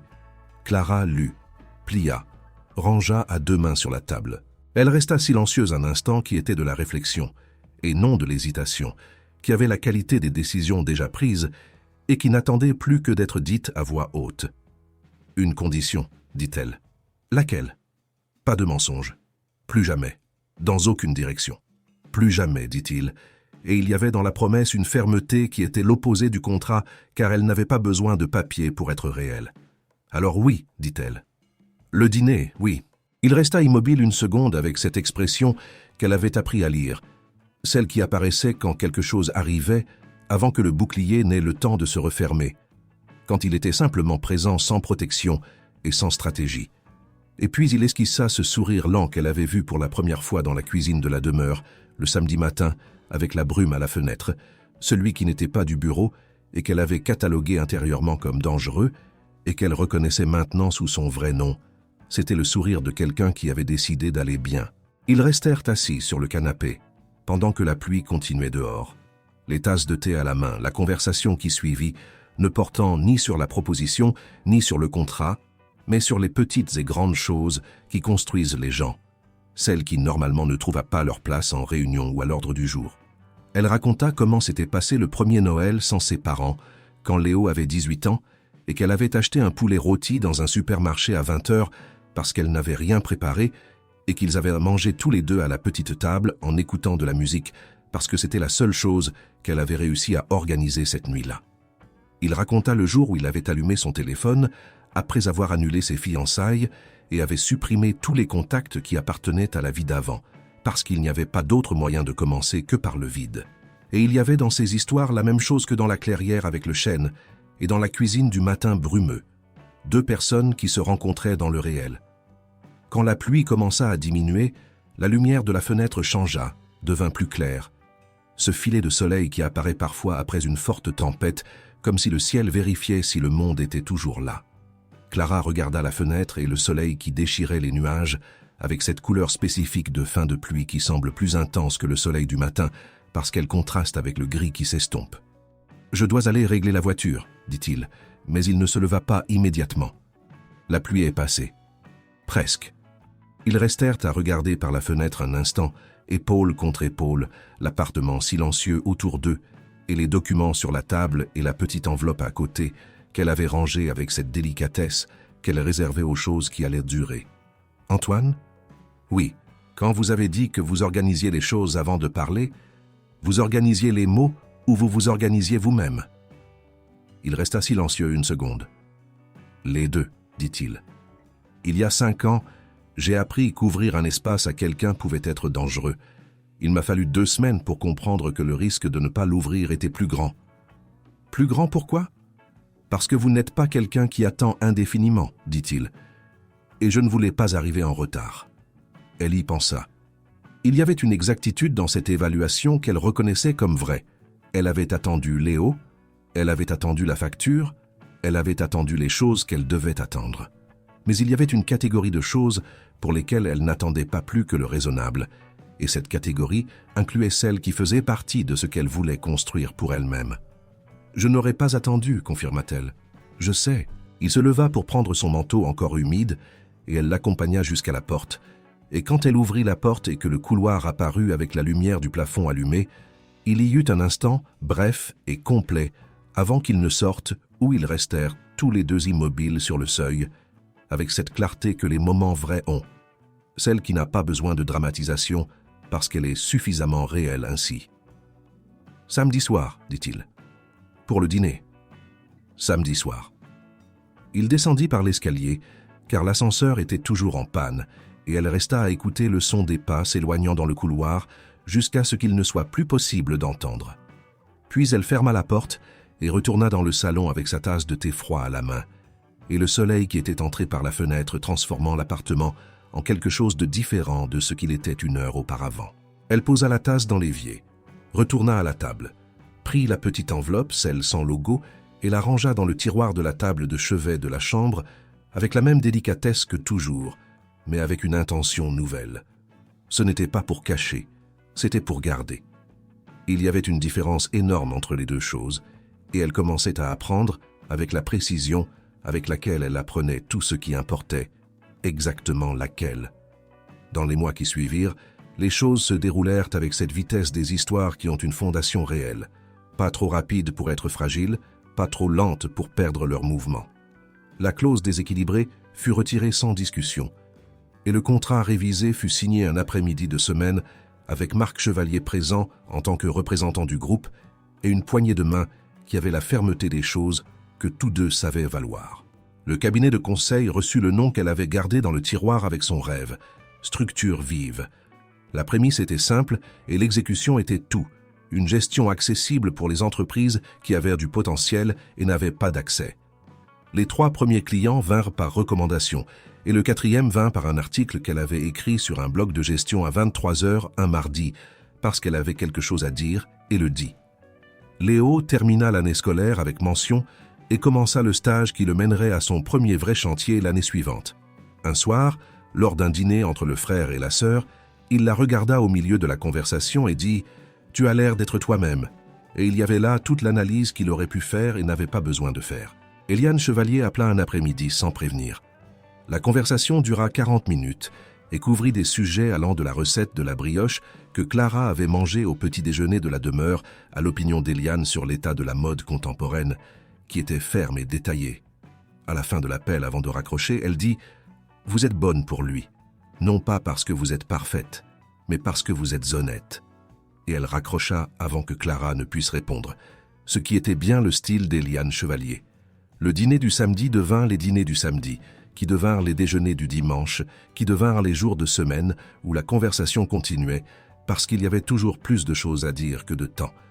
Et cette abondance de choses à dire était le signe le plus clair de tous que c'était réel. Julien Moreau avait été transféré d'entreprise après une enquête interne qui avait identifié un accès non autorisé au système RH du groupe Chevalier. Il était parti sans drame et sans confrontation, ce qui était le genre de fin que les gens de son type reçoivent quand le pouvoir n'est pas de leur côté. Cynthia Duval, quant à elle, s'était mariée avec l'ancien meilleur ami d'Antoine lors d'un mariage qui avait fait les gros titres des sites mondains avec les photos habituelles. Antoine avait vu la nouvelle une seconde lorsque quelqu'un l'avait envoyée par erreur à un groupe de travail, et il avait fermé la fenêtre sans commentaire, ce qui était la meilleure réponse possible. L'indifférence réelle, qui n'a pas besoin d'être jouée. Sophie avait appelé Clara un après-midi avec la voix de celle qui retenait un sourire et avait dit « Tu es ma préférée. Ne le dis pas à Antoine. » Clara ne l'avait pas dit, mais elle l'avait gardé. Un après-midi de semaine, Des mois après ce samedi pluvieux, Clara était à la table du bureau de Structure Vive, qui occupait 2 pièces dans un petit penthouse du Marais, avec une fenêtre donnant sur un jardin qu'elle avait aménagé sur le rebord, avec des plantes qui nécessitaient peu d'eau, quand son téléphone portable sonna avec le nom d'Antoine. « Bon après-midi, dit-elle. « Bon après-midi. Je peux passer plus tard ?»« Oui. J'ai quelque chose à vous montrer. »« Qu'est-ce que c'est ?»« Une surprise. Vous savez que je n'aime pas les surprises. »« Je sais. C'est pour ça que j'ai dit que c'était une surprise, pour que ce n'en soit pas vraiment une. » Elle resta silencieuse une seconde. À 18h. À 18h. Il arriva à 18h précise, car Antoine Chevalier arrivait toujours à l'heure qu'il avait dite. Et quand elle ouvrit la porte, il se tenait là, avec une petite boîte en bois à la main qu'elle ne reconnut pas immédiatement. « Qu'est-ce que c'est ? Ouvrez !» Elle ouvrit. À l'intérieur, il y avait un petit objet en bois tourné, cylindrique, avec une pointe d'acier, un outil de gravure. Neuf, avec le manche encore propre. Elle le regarda. « Mon père va graver la marque des 46 ans sur le chêne le week-end prochain, » dit-il. Il a demandé si vous vouliez venir. Clara resta silencieuse un instant, l'outil en bois dans les mains, et cet après-midi parisien entrant par la fenêtre du cabinet de conseil qui était le sien, qu'elle avait construit avec l'argent d'un contrat honnête et le soutien d'une proposition juste, et le travail de main qui n'avait jamais cessé de fonctionner, même quand le cœur avait besoin de pause. « Pourquoi l'outil ?» demanda-t-elle. « Parce que mon père a dit qu'il était pour vous. Il a dit que celui qui entre dans la famille apprend à graver. » Le mot entra dans l'air avec douceur et avec poids à la fois, comme les mots qui en disent plus qu'il n'y paraît. « Famille », répéta-t-elle à voix basse. « Si vous voulez, dit-il, et il y avait dans l'offre toute la générosité de celui qui ne force pas et toute la clarté de celui qui sait ce qu'il veut. » Elle regarda l'outil, le regarda, et pensa aux chaînes avec 45 marques, chacune représentant une année de choix quotidien, de décider que cette personne valait un jour de plus d'amour. Pensa à ce qu'Henri avait dit pendant le toast sur la différence entre trouver quelqu'un de parfait et trouver quelqu'un qui voit votre valeur. Pensa à Eliane disant qu'elle était bonne pour lui parce qu'elle était honnête. Pensa à Sophie disant qu'elle était la préférée. Pensa à Léo disant qu'elle avait l'air d'être elle-même. Pensa au week-end qui avait commencé comme un travail et qui avait été le seul week-end de sa vie où elle s'était moins effacée que jamais. « Quand est-ce » demanda-t-elle. « Samedi. » « Alors, vendredi, aidez Léo à choisir un vin à apporter.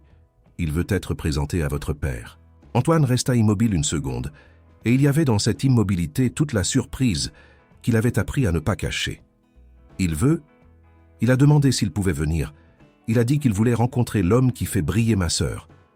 Il esquissa un sourire, celui qu'elle connaissait maintenant entièrement, avec toutes ses couches, celui qui n'était pas du bureau et n'avait jamais été seulement de la mise en scène. « D'accord, » dit-il. « Samedi alors. » Elle referma la boîte en bois avec délicatesse et la rangea dans son sac avec le soin de celle qui garde les choses qui ont un poids réel, non d'objet, mais de signification. Dehors, Paris continuait d'être la même ville que tous les jours, avec le trafic et le bruit et les lumières qui s'allumaient à mesure que l'après-midi devenait nuit. Mais il y avait quelque chose de différent dans la façon dont Clara regardait cette ville cet après-midi-là, quelque chose qui avait changé non pas dans la ville, mais en elle, dans la manière dont elle se percevait dans l'espace qu'elle avait construit pour elle-même.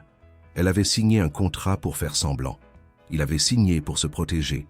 Aucun des deux n'avait imaginé que ce week-end changerait tout, que la question posée sur une piste de danse dans une demeure de montagne deviendrait la question la plus importante que l'un d'eux ait jamais posée, que le plus grand mensonge qu'ils aient jamais raconté serait le chemin le plus honnête vers l'amour de leur vie. Elle avait dit que le véritable amour existait, cette première nuit sur la route, avec la conviction de celle qui croit aux choses sans avoir besoin de preuves. Et il l'avait regardée comme s'il entendait cela pour la première fois. Maintenant, avec la boîte en bois dans son sac et le samedi qui arrivait et le chêne qui attendait la marque des 46 ans, elle comprenait qu'elle avait dit cela non seulement pour le convaincre. Elle l'avait dit parce qu'elle avait aussi besoin d'y croire. Et cela commençait. Et c'est ainsi que se termine cette histoire, chers auditeurs, avec un outil de gravure sur un vieux chêne et la certitude que le véritable amour ne surgit pas dans les lieux parfaits, mais dans les moments où deux personnes décident d'arrêter de faire semblant. Si cette histoire a touché votre cœur, laissez un j'aime maintenant. Cela nous aide plus que vous ne l'imaginez Abonnez-vous à la chaîne pour recevoir de nouvelles histoires chaque jour. Et dites-nous en commentaire de quelle ville vous écoutez et quel personnage est resté le plus dans votre mémoire. À la prochaine histoire.